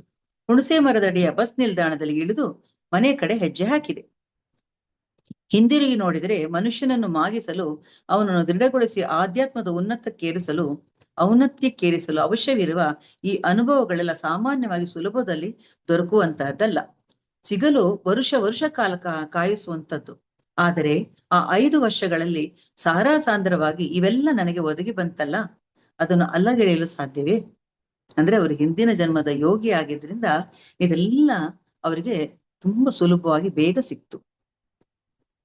ಪ್ರಾಪಂಚಿಕ ನೆಲೆಯಲ್ಲಿ ವರ್ಜ್ಯವೆಂದು ಪರಿಗಣಿತವಾದ ಮಾದಕ ದ್ರವ್ಯಗಳು, ಸಾರಾಯಿ ಮತ್ತಿತರ ಹದಿಹರಿಯದ ಸೆಳೆತಗಳು ನನ್ನನ್ನು ಸೆಳೆದವಾದರೂ ಅದೆಂತೋ ಸಕಾಲದಲ್ಲಿ ಅದರಿಂದಲೇ ಹೊರಗೆಳೆಯಲ್ಪಟ್ಟೆ. ಅಗೋಚರವಾದ ಯಾವುದೋ ನನ್ನನ್ನು ಗಮನಿಸುತ್ತಿತ್ತು, ಕಾಯುತ್ತಿತ್ತು. ಮುಂದೆ ನನ್ನ ಗುರುಗಳು ಆ ಅವಧಿಯಲ್ಲಿ ತಾಂತ್ರಿಕ ಅವಧಿ ಎಂದು ಕರೆದರು. ಅಂದು ನನ್ನೆಲ್ಲ ಅನುಭವಗಳಿಗೆ ಕಾರಣರಾದ, ನೆರವಾದ ಪ್ರತಿಯೊಬ್ಬ ಗೆಳತಿಯನ್ನು ನಾನು ನನ್ನ ಉಪಗುರುವೆಂದು, ಸಹಾಯಕ ಗುರುವೆಂದು ನಾನು ಭಾವಿಸುವೆ. ಅವರೆಲ್ಲರಿಗೂ ಕೃತಜ್ಞತೆಯಿಂದ ಬಾಗುವೆ. ಅಂದ್ರೆ ಅವರಿಗೆ ಪ್ರತಿಯೊಂದು ಹಾದಿಯಲ್ಲಿ ಒಂದೊಂದು ರೀತಿ ಸಹಾಯ ಸಿಕ್ಕತ್ತಲ್ಲ, ಅವರಿಗೆಲ್ಲರಿಗೂ ಧನ್ಯವಾದಗಳನ್ನು ಅರ್ಪಿಸ್ತಾ ಹೋಗ್ತಾರೆ. ಮುಂದೊಂದು ಕಾಲದಲ್ಲಿ ಕುಡುಕರು, ಮಾದಕ ದ್ರವ್ಯ ವ್ಯಸನಿಗಳು, ಜೂಜುಕೋರರು, ಇನ್ನಿತರ ಬಗೆಯ ದಾರಿ ತಪ್ಪಿದ ಮಂದಿಗೆ ಸಾಂತ್ವನ ಸಮಾಧಾನಕ್ಕಾಗಿ ನನ್ನನ್ನು ನಡೆಸಿ ಬರುವರೆಂದು ನನಗೆಲ್ಲಿ ಗೊತ್ತಿತ್ತು ಆಗ? ಆ 5 ವರ್ಷಗಳ ತೀವ್ರತಮ ಅನುಭವಗಳಲ್ಲದೆ ಹೋಗಿದ್ದರೆ ಅವರೆಲ್ಲರ ಗ್ರಹಿಸುವುದಾಗಲಿ ಅವರಿಗೆ ಸಹಾಯ ಮಾಡುವುದಾಗಲಿ ನನ್ನಿಂದ ಸಾಧ್ಯವಾಗುತ್ತಿರಲಿಲ್ಲ. ಅದಕ್ಕಿಂತ ಹೆಚ್ಚಾಗಿ ಅದೇ ಬಗೆಯ ಭೀಕರ ಯಾತನಾಮಯ ಬದುಕಿನಲ್ಲಿ ನಾನು ಸಿಲುಕಿರುತ್ತಿದ್ದೇನೇನೋ. ಅಂದ್ರೆ ಇದೆಲ್ಲವನ್ನು ಮುಟ್ಟಿ ಮುಟ್ಟಿ ಬಿಡುತ್ತಾರೆ ಅವರು. ಅಂದ್ರೆ ಯಾವುದು ಒಳ್ಳೆದಲ್ಲ, ಯಾವುದು ಎಲ್ಲ ತಿಳ್ಕೊಂಡು ಬದುಕ್ತಾರೆ ಅವರು. ನನ್ನ ಆಧ್ಯಾತ್ಮಿಕ ನೆಲೆಯ ವಿದ್ಯಮಾನವನ್ನು ತುಸು ವಿವರಿಸುವೆ. ಮೊಟ್ಟ ಮೊದಲಿಗೆ ಕಳದಿ ಮಸ್ತಾನರೊಂದಿಗಿನ ಭೇಟಿಯ ಬಗ್ಗೆ. ಕಡಲ ಕಿನಾರೆಯ ಸೂಫಿ ಸಂತರ ಗೋರಿಯ ಹೊರಗೆ ಉನ್ಮತ್ತನಂತೆ ಕಾಣುತ್ತಿದ್ದ ಮನುಷ್ಯನೊಬ್ಬನ ಕುರಿತು ಈಗಾಗಲೇ 5ನೇ ಅಧ್ಯಾಯದಲ್ಲಿ ಹೇಳಿರುವಷ್ಟೇ. ಅಂದು ಆತ ನನ್ನ ಮುಖ ನೋಡಿ ನಕ್ಕು, ಸರಿ ಸರಿ ಈಗ ಹೋಗು, ಆಮೇಲೆ ಮರಳಿ ಬಾ ಹುಡುಗ ಎಂದಿದ್ದರು. ಆಗ ಆ ಮಾತಿಗೆ ಅಂತ ಮಹತ್ವವನ್ನು ಕೊಟ್ಟಿರಲಿಲ್ಲ ನಾನು. ಆದರೆ ಈಗ ಸುಮಾರು 6-7 ವರ್ಷಗಳ ಬಳಿಕ ಅದೇ ವ್ಯಕ್ತಿಯೊಂದಿಗೆ ಮತ್ತೆ ಮುಖಾಮುಖಿಯಾದೆ. ಇದು ಆತನೊಂದಿಗೆ ನನ್ನ 2ನೆಯ ಭೇಟಿ. 16ನೇ ವಯಸ್ಸಿನಲ್ಲಿ ಕಾಲೇಜಿನ ಪ್ರಥಮ ವರ್ಷದ ಅಂತಿಮ ಅವಧಿಯಲ್ಲಿ ನಾನು ನ್ಯಾಷನಲ್ ಕೆಡೆಟ್ ಕೋರ್ಸ್ ಸೇರಿಕೊಂಡೆ. ಮಹಾತ್ಮ ಗಾಂಧಿ ಕಾಲೇಜು ಆವರಣದಲ್ಲಿ ನಡೆಯುತ್ತಿದ್ದ ಸೈನ್ಯ ಸೇರ್ಪಡೆಯ ಕ್ಯಾಂಪಿಗೆ ಆಯ್ಕೆಯಾದೆ. ಕ್ಯಾಂಪಿಗೆ ಅಂತ ಹೇಳ್ಬಿಟ್ಟು ಅವರು ಕ್ಯೂನಲ್ಲಿ ನಿಂತು ಅಲ್ಲಿ ಹೋಗ್ಬೇಕು ಎಲ್ಲ ಅನ್ಕೊಂಡಿರ್ಬೇಕಾದ್ರೆ ಅವ್ರಿಗೆ ಇದ್ದಕ್ಕಿದ್ದಾಗೆ ಜ್ವರ, ತಲೆನೋವು, ಕೀಲ್ ನೋವೆಲ್ಲ ಬಂದ್ಬಿಡುತ್ತೆ. ಅವ್ರೇನ್ ಹೇಳ್ತಾರೆ, ನಾನು ರಜೆ ತಗೊಳ್ತೀನಿ, ನನ್ಗೆ ಆಗ್ತಾ ಇಲ್ಲ ಅಂತ. ಅವ್ರು ಕ್ಯಾಂಪ್ನವ್ರು ಒಪ್ಪುತ್ತಾರೆ. ಹಾಗೆ ರಜೆ ತಗೊಂಡವ್ರು ಬರ್ತಾರೆ. 1 ವಾರ ರಜೆ ತಗೊಂಡಿದ್ದೀನಿ ಅಂತ ಬರ್ತಾರೆ. ಅವ್ರೇನ್ ಕ್ಯಾಂಪಿಗೆ ಹೋಗಿದ್ದಾರೆ ಅಂತ ಮನೆಯವ್ರು ತಿಳ್ಕೊಂಡಿರ್ತಾರೆ. ಆದ್ರೆ ಇವ್ರೇನ್ ಮಾಡ್ತಾರೆ, ಹೇಗಿದ್ರು ನನಗೆ 1 ವಾರ ನಾನು ಕ್ಯಾಂಪಿಗೋಸ್ಕರ ಬಂದಿದ್ದೀನಲ್ಲ ಅಂತ ಹೇಳಿ ಅಲ್ಲಿಂದ ಏನ್ ಮಾಡ್ತಾರೆ, 2 ಬಸ್ಸು ಬದಲಿಸಿ ಭೀಮಾಪಲ್ಲಿಯ ಸಮುದ್ರ ತಟದಲ್ಲಿದ್ದ ಸಮಾಧಿ ಮತ್ತು ಮಸೀದಿಯನ್ನು ಮಧ್ಯಾಹ್ನ ಬೆಳಗ್ಗೆ ತಲುಪ್ತಾರೆ ಅವರು. ಅಂದ್ರೆ ಅವ್ರಿಗೆ ಅದೊಂದೇ ಇರುತ್ತೆ ತಲೆನಲ್ಲಿ ಪೂರ್ತಿ, ಇಂಥ ಕಡೆ ಹೋಗ್ಬೇಕು, ಈ ತರ ನೋಡ್ಬೇಕು, ಎಲ್ಲರನ್ನೂ ನೋಡ್ಬೇಕು ಸಂತರನ್ನ ಅನ್ನೋದೇ ಇರುತ್ತೆ ಅವ್ರ ತಲೆನಲ್ಲಿ. ವ್ಯವಸ್ಥಿತ ಧರ್ಮದ ಪರಿಣಾಮ ದೂರದ ಕಡಲ ಕಿನಾರೆಯ ಹಳ್ಳಿಯನ್ನು ಹೇಗೆ ಭೇದಿಸಿ ನುಗ್ಗಿದೆ ಎಂದು ಸಮಾಧಿಯ ಬಾಗಿಲ ಬಳಿ ನಿಂತಾಗ ನನಗರಿವಾಯಿತು. ಸಮಾಧಿಯ ಪಕ್ಕ ಸಣ್ಣ ಮಸೀದಿ ಇದ್ದ ಜಾಗದಲ್ಲಿ ಈಗ ಪ್ರಾಯಶಃ ಅನಿವಾಸಿ ಭಾರತೀಯರ ದೇಣಿಗೆಯಿಂದಾಗಿ ಬೃಹತ್ ವರ್ಣರಂಜಿತ ಮಸೀದಿ ತಲೆ ಎತ್ತಿ ನಿಂತಿತ್ತು. ಅಂದು ಶುಕ್ರವಾರ. ತಮ್ಮ ಮೈ ಮೇಲೆ ಆವಾಹನೆಯಾಗಿದೆ ಎಂದು ನಂಬಿದವರ ಭಾವಾವೇಗದಿಂದ ಗುಡಿಯೊಳಗೆ ಗೊಂದಲವಿರುವುದೆಂದು ಊಹಿಸಿ ಒಳಗೆ ಹೋಗುವುದು ಬೇಡ ಎಂದುಕೊಂಡೆ.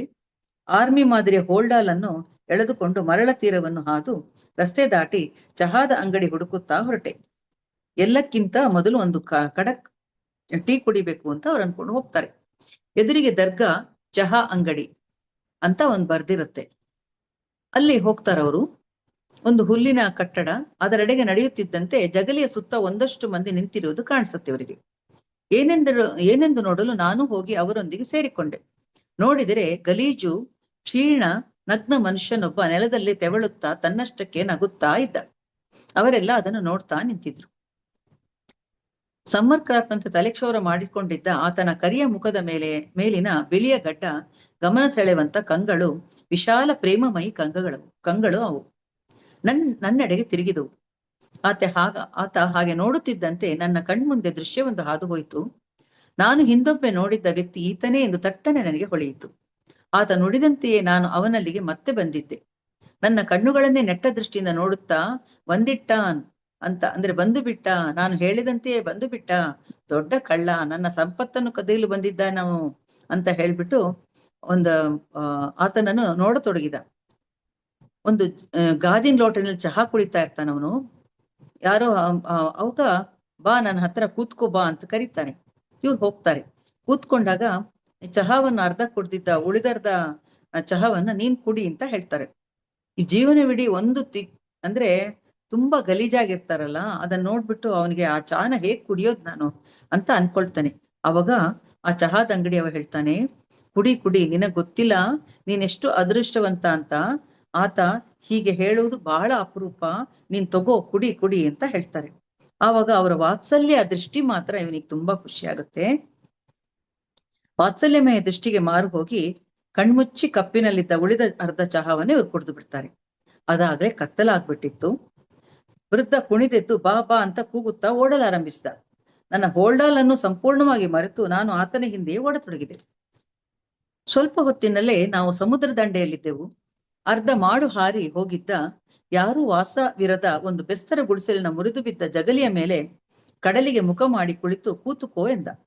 ಆತನ ಮುಂದೆ ಚಕ್ಕಮಕ್ಕಳ ಹಾಕಿ ಕುಳಿತೆ. ಇಬ್ಬರು ಅರಬ್ಬಿ ಸಮುದ್ರಕ್ಕೆ ಮುಖ ಮಾಡಿದ್ದೆವು. ಸರಿ, ಈಗ ನಾನು ನಿನ್ನ ತಲೆ ಮುಟ್ಟುತ್ತೇನೆ, ದೊಡ್ಡ ಕಳ್ಳ ನನ್ನ ಸಿರಿ ಕದಿಯಲು ಬಂದಿದ್ದಾನೆ ಅಂತ ಹೇಳ್ಬಿಟ್ಟು ಕಣ್ಣನ್ ಕೃಷ್ಣನ ಹಾಗೆ ಬೆಣ್ಣೆ ಕದಿಯುವುದು, ಗೋಪಿಯರ ಹೃದಯ ಕದಿಯುವುದು, ಕಳ್ಳನೋಟ ಕದಿಯುವುದು ದೊಡ್ಡ ಕಳ್ಳ.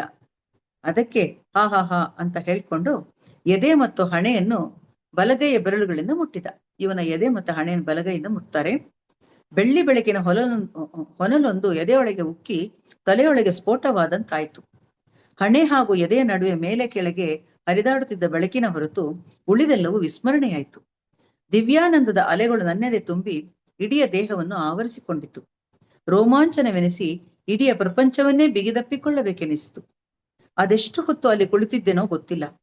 ಹೊರ ಪ್ರಪಂಚದಲ್ಲಿ ಏನಾಗುತ್ತಿತ್ತೋ ಅದು ಗೊತ್ತಿರಲಿಲ್ಲ. ಆ ಸ್ಥಿತಿ ಕೊಂಚ ತಹಬಂದಿಗೆ ಬಂದ ಮೇಲೆ ಕಣ್ತೆರೆದು ನೋಡಿದರೆ ಬೆಸ್ತರ ಗುಡಿಸಲಿನ ಒಳಗೆ ಕುಳಿತಿದ್ದೆ. ಆ ವೃದ್ಧ ಬಳಿಯೇ ಕುಳಿತಿದ್ದು ನನ್ನ ತಲೆಯ ಮೇಲೆ ಒಂದು ಬಕೆಟ್ ಮರಳನ್ನು ಸುರಿಯುತ್ತಾ ಸಾಕು ಸಾಕು ವಾಪಸ್ಸು ಬಾ ಪಾಪದ ಹುಡುಗ ಎನ್ನುತ್ತಿದ್ದ. ಮುಖದ ಮೇಲಿದ್ದ ಮರಳನ್ನು ಒರೆಸಿಕೊಂಡು ಎದ್ದು ನಿಂತಾಗ ನಾನು ಬೆತ್ತಲಾಗಿದ್ದುದು ತಿಳಿಯಿತು. ಮುಜುಗರದಿಂದ ನನ್ನ ಬಟ್ಟೆಗಳೆಲ್ಲ ಎಲ್ಲಿ ಅಂತ ಕೇಳ್ತಾರೆ. ಎಲ್ಲ ಇಲ್ಲಿವೆ, ಹೋಗಿ ಮಿಂದು ಬಾ ಎಂದು ಪಕ್ಕದಲ್ಲಿದ್ದ ನಿಂತಿದ್ದ ಚಹಾ ಅಂಗಡಿಯ ಮಾಲೀಕ ನುಡಿದ. ಸುತ್ತಿಕೊಳ್ಳಲು ಒಂದು ಬೈರಾಸು ಅಂದ್ರೆ ಒಂದು ಟವಲನ್ ಕೊಟ್ಟ. ಸ್ನಾನಕ್ಕೆಂದು ಆತನ ಮನೆಯೊಳಗೆ ಕರೆದೊಯ್ದ. ಆಗಷ್ಟೇ ಬೆಳಗಾಗುತ್ತಿತ್ತು. ಸ್ನಾನ ಮಾಡುತ್ತಿರುವಾಗಲೂ ಪರಮಾನಂದದ ಸೈಲ ಅಲೆಗಳು ನನ್ನ ಹೃದಯದೊಳಗೆ ಹುಟ್ಟಿಯುತ್ತಿದ್ದವು. ಸ್ನಾನ ಮುಗಿಸಿ ಈಚೆ ಬರುತ್ತಿದ್ದಂತೆಯೇ ಚಹಾದಂಗಡಿಯ ಹಮೀದ್ ತಾನೇ ಸ್ವತಃ ಒಗೆದು ಇಸ್ತ್ರಿ ಮಾಡಿ ಸಿದ್ಧವಿಟ್ಟ ನನ್ನ ಬಟ್ಟೆಗಳನ್ನು ಕೊಟ್ಟ. ಅವನ್ನು ತೊಟ್ಟು ಹೊರಗೆ ಹೆಜ್ಜೆ ಇಟ್ಟೆ. 4 ದಿನಗಳ ಕಾಲ ನಾನು ಉನ್ಮಾದದಲ್ಲಿ ಇದ್ದೇನೆಂದು, ಬೆತ್ತಲೆಯಾಗಿ ಸುತ್ತೆಲ್ಲ ಓಡಾಡುತ್ತಿದ್ದುದರಿಂದ ನನ್ನನ್ನು ತಡೆಯಬೇಕಾಯಿತೆಂದು ಹಮೀದ್ನಿಂದ ತಿಳಿಯಿತು. ಅಂದ್ರೆ ಅವನು ಆ ವೃದ್ಧ ಇವನಿಗೆ ಎದೆ ಮತ್ತು ಹಣೆ ಮೇಲೆ ಬಲಗೈಯಿಂದ ಬೆರಳುಗಳಿಂದ ಮುಟ್ಟುತ್ತಾನಲ್ಲ, ಅದರ ಪ್ರಭಾವ ಅಷ್ಟರ ಮಟ್ಟಿಗೆ ಇವರಿಗೆ ಆಗಿರುತ್ತೆ. ಆಮೇಲೆ ಆ ವೃದ್ಧನ ಸೂಚನೆಯಂತೆ ಆತ ತನ್ನ ಹೋಲ್ಡಾಲ್ ಮತ್ತು ತನ್ನ ಜೇಬಿನಲ್ಲಿದ್ದ ಹಣವನ್ನು ಜೋಪಾನವಾಗಿ ತನ್ನ ಬಳಿ ಇಟ್ಟುಕೊಂಡಿದ್ದನಂತೆ.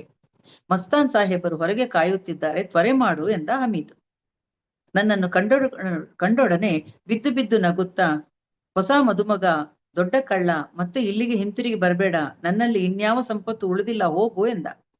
ನಾನು ಬಾಗಿ ಅವನ ಕೊಳೆ ತುಂಬಿದ ಪಾವನ ಪಾದಗಳಿಗೆ ಎರಗಿದೆ. ಎಂದಿನಂತೆ ಬೆತ್ತಲಾಗಿದ್ದ ಆತ ಅಲ್ಲಿಂದೆದ್ದು ಓಡಿ ಹೋದ. ಮುಂದೆ ನಾನು ಕಳದಿ ಮಸ್ತಾನರನ್ನು ಭೇಟಿ ಮಾಡಬೇಕೆಂದಾಗಲೆಲ್ಲ ಏನೇನೋ ಸನ್ನಿವೇಶಗಳು ಅಡ್ಡಿ ಬಂದು ಆಗಲೇ ಇಲ್ಲ. ಅಂತೂ ಕಡೆಗೆ ಬಹಳ ವರ್ಷಗಳ ತರುವಾಯ ಅವರ ಭೇಟಿಗೆಂದು ಹೋದರೆ ಕಾಣಲು ಸಿಕ್ಕಿದ್ದು ಅವರ ಸಮಾಧಿ. ಬೆಳಗಿನ ತಿಂಡಿಯನ್ನು ನನ್ನ ಕೈಗಿತ್ತು ಕಳದಿ ಮಸ್ತಾನರ ಬಗ್ಗೆ ನನಗೆ ತಿಳಿದಿದ್ದ ಅಲ್ಪ ವಿವರಗಳನ್ನು ಹೇಳತೊಡಗಿದ ಹಮೀದ್. ಕೆಲ ವರ್ಷಗಳ ಹಿಂದೆ ಹಠಾತ್ತಾಗಿ ಅಲ್ಲಿಗೆ ಬಂದಿದ್ದರಂತೆ ಮಸ್ತಾನರು. ಬೆತ್ತಲಾಗಿ ಸ್ನಾನವಿಲ್ಲದೆ ಆಗಷ್ಟೇ ಹುಟ್ಟಿದ ಮಗುವಿನಂತೆ ಇದ್ದರಂತೆ. ಬಹಳ ಕಾಲ ಜನ ಅವರನ್ನು ಹುಚ್ಚ ಎಂದು ತಪ್ಪಾಗಿ ಗ್ರಹಿಸಿದ್ದರಂತೆ. ಒಮ್ಮೆ ಆ ಪ್ರದೇಶದಲ್ಲಿ ದೊಡ್ಡ ಬಿರುಗಾಳಿಯೊಂದು ಎದ್ದು ನೆರೆ ನೀರು ಹರಿಯುತ್ತಿದ್ದ ರಸ್ತೆಯ ಮೇಲೊಂದು ಹೈಟೆನ್ಷನ್ ವಿದ್ಯುತ್ ಶಕ್ತಿ ತಂತಿ ಮುರಿದು ಬಿತ್ತಂತೆ. ವಾಹನ ಸಂಚಾರವೆಲ್ಲ ಏರುಪೇರಾಗಿ ಯಾರು ರಸ್ತೆಯ ಆ ಬದಿಗೆ ಹೋಗುವುದು ಸಾಧ್ಯವಾಗ್ತಿರ್ಲಿಲ್ವಂತೆ. ರಸ್ತೆ ಮೇಲೆ ಹರಿಯುತ್ತಿದ್ದ ನೀರನ್ನು ಸೋಂಕಿದ ಯಾರಿಗೂ ಪ್ರಾಣಾಪಾಯವಿತ್ತಂತೆ. ಕರೆಂಟ್ ಹೊಡೆದು ಆಗ್ಲೇ ಎಲ್ರು ತೀರೋಗ್ಬಿಡ್ತಿದ್ರಂತೆ. ಹಾಗಾಗಿ ಎಲ್ರು ಆ ಕಡೆ ನಿಂತಿದ್ರು. ಅಂತ ಸಮಯದಲ್ಲಿ ಈ ಕಳದಿ ಮಸ್ತಾನರು ವೇಗವಾಗಿ ಓಡ್ತಾ ಬರ್ತಾ ಅದರ ಯಾವುದನ್ನೂ ಆಲೋಚನೆ ಮಾಡದೆ ಓಡಿ ಆ ನೀರೊಳಗಡೆ ಎಲ್ಲ ಹೋದ್ರಂತೆ. ಅವರಿಗೆ ಕೂದಲು ಕೂಡ ಕೊಂಕಲಿಲ್ಲ, ಏನೂ ಆಗ್ಲಿಲ್ಲ. ಶಾಂತವಾಗಿ ನೀರಿನಿಂದ ದಾಟಿ ಸಮುದ್ರದಲ್ಲಿ ನಡೆದು ವಾಪಸ್ ಬಂದ್ರಂತೆ. ಅದನ್ನು ನೋಡಿದ ಎಲ್ರು ಕೂಡ ಇವರು ಖಂಡಿತ ಇವರು ಸಾಧಾರಣ ವ್ಯಕ್ತಿ ಅಲ್ಲ, ಇವರೊಬ್ರು ಒಳ್ಳೆಯ ಒಂದು ಸಂತ ಅಂತ ಹೇಳಿ ಅಲ್ಲಿಂದ ಇವರ ಬಗ್ಗೆ ಜನರೆಲ್ಲ ಕೂಡ ಹುಚ್ಚ ಅಂತ ಹೇಳ್ತಿದ್ದವರು ಇವ್ರ ಬಗ್ಗೆ ಒಳ್ಳೆ ಭಾವನೆಯನ್ನು ಇಟ್ಕೊಂಡು ಅವರು ಎಲ್ಲರೂ ಕೂಡ ಅವರ ಅಂಗಡಿಗೆ ಬಂದ್ರೆ ಟೀ ಕೊಡೋದು, ಊಟ ಕೊಡೋದು. ಆದ್ರೂ ಅವ್ರು ಯಾರ ಮನೆಗೂ ಯಾವ್ರ ಅಂಗಡಿಗೂ ಜಾಸ್ತಿ ಹೋಗ್ತಿರ್ಲಿಲ್ಲ, ಆದ್ರೂ ಅವರಿಗೆ ತಂದು ಕೊಡ್ತಿದ್ರಂತೆ. ಈ ಘಟನೆ ನಡೆದ ಒಂದೇ ವರ್ಷದಲ್ಲಿ ಹಮೀದ್ ತೀರ್ಕೊಂಡ್ರು ಅಂತ ಅವ್ರು ಹೇಳ್ತಾರೆ. ಅಂದ್ರೆ ಎಲ್ಲರೂ ಕೂಡ ಅವ್ರನ್ನ ಒಂದ್ ರೀತಿ ಒಳ್ಳೆ ರೀತಿನಲ್ಲಿ ಅವ್ರನ್ನ ಪೂಜಿಸ್ತಾ ಇದ್ರಂತೆ. ಆ ರೀತಿ ಅವರಿದ್ದಾಗ ಅವರು ತೀರ್ಕೊಂಡ್ರು ಅಂತ ಹೇಳಿ ಹೇಳ್ತಾರೆ. ಅಂದ್ರೆ ಇಲ್ಲಿ ನಾವು ನೋಡೋದು ಹೇಗೆ ಅಂದ್ರೆ, ಸಂತರಂದ್ರೆ ಕೆಲವೊಬ್ರು ಪ್ರಕಟಣೆಗೆ ಬರ್ತಾರೆ, ಕೆಲವೊಬ್ರು ಪ್ರಕಟಣೆಗೆ ಬರಲ್ಲ. ಆದ್ರೆ ಅವರು ಸಂತರಲ್ಲ ಅಥವಾ ಅವ್ರು ಇದಲ್ಲ ಅಂತ ನಾವು ಅನ್ಕೊಳ್ಬಾರ್ದು. ಯಾಕಂದ್ರೆ ಯಾರನ್ನು ಮುಖ ನೋಡಿ ಅಥವಾ ದೇಹ ನೋಡಿ ನಾವು ಅಳಿಲಿಕ್ಕೆ ಸಾಧ್ಯ ಇಲ್ಲ ಅನ್ನೋದನ್ನ ಇದರಲ್ಲಿ ನಾವು ನೋಡ್ತಾ ಹೋಗ್ತೀವಿ. ಇಲ್ಲಿವರೆಗೂ ನನಗೆ ಸ್ವಾಧ್ಯಾಯ ಮಾಡಲು 2ನೇ ದಿನದ ಸ್ವಾಧ್ಯಾಯ ಮಾಡಲು ಅವಕಾಶ ಮಾಡಿಕೊಟ್ಟ ಶ್ರೀಮತಿ ಅನಿತಾ ಬೆಂಡಿ ಮೇಡಮ್ ಅವರಿಗೆ ಮತ್ತು ಇಲ್ಲಿರುವ ಎಲ್ಲ ಧ್ಯಾನ ಬಂಧುಗಳಿಗೆ ವಂದಿಸ್ತಾ ನನ್ನ ಇಂದಿನ 2ನೇ ದಿನದ ಸ್ವಾಧ್ಯಾಯವನ್ನು ಮುಗಿಸ್ತಾ ಇದ್ದೇನೆ. ತುಂಬ ಹೃದಯ ಧನ್ಯವಾದಗಳು ಎಲ್ಲರಿಗೂ. Thank you, thank you, thank you.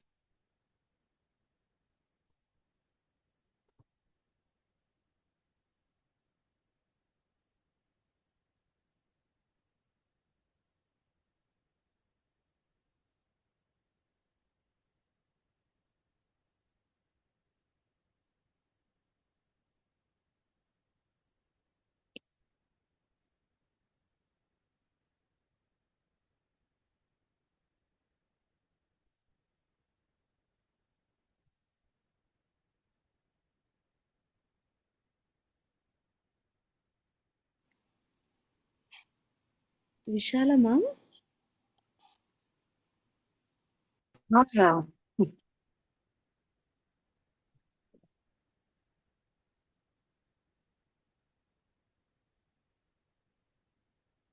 ಹಾ ಮೇಡಮ್, ನಮಸ್ತೆ.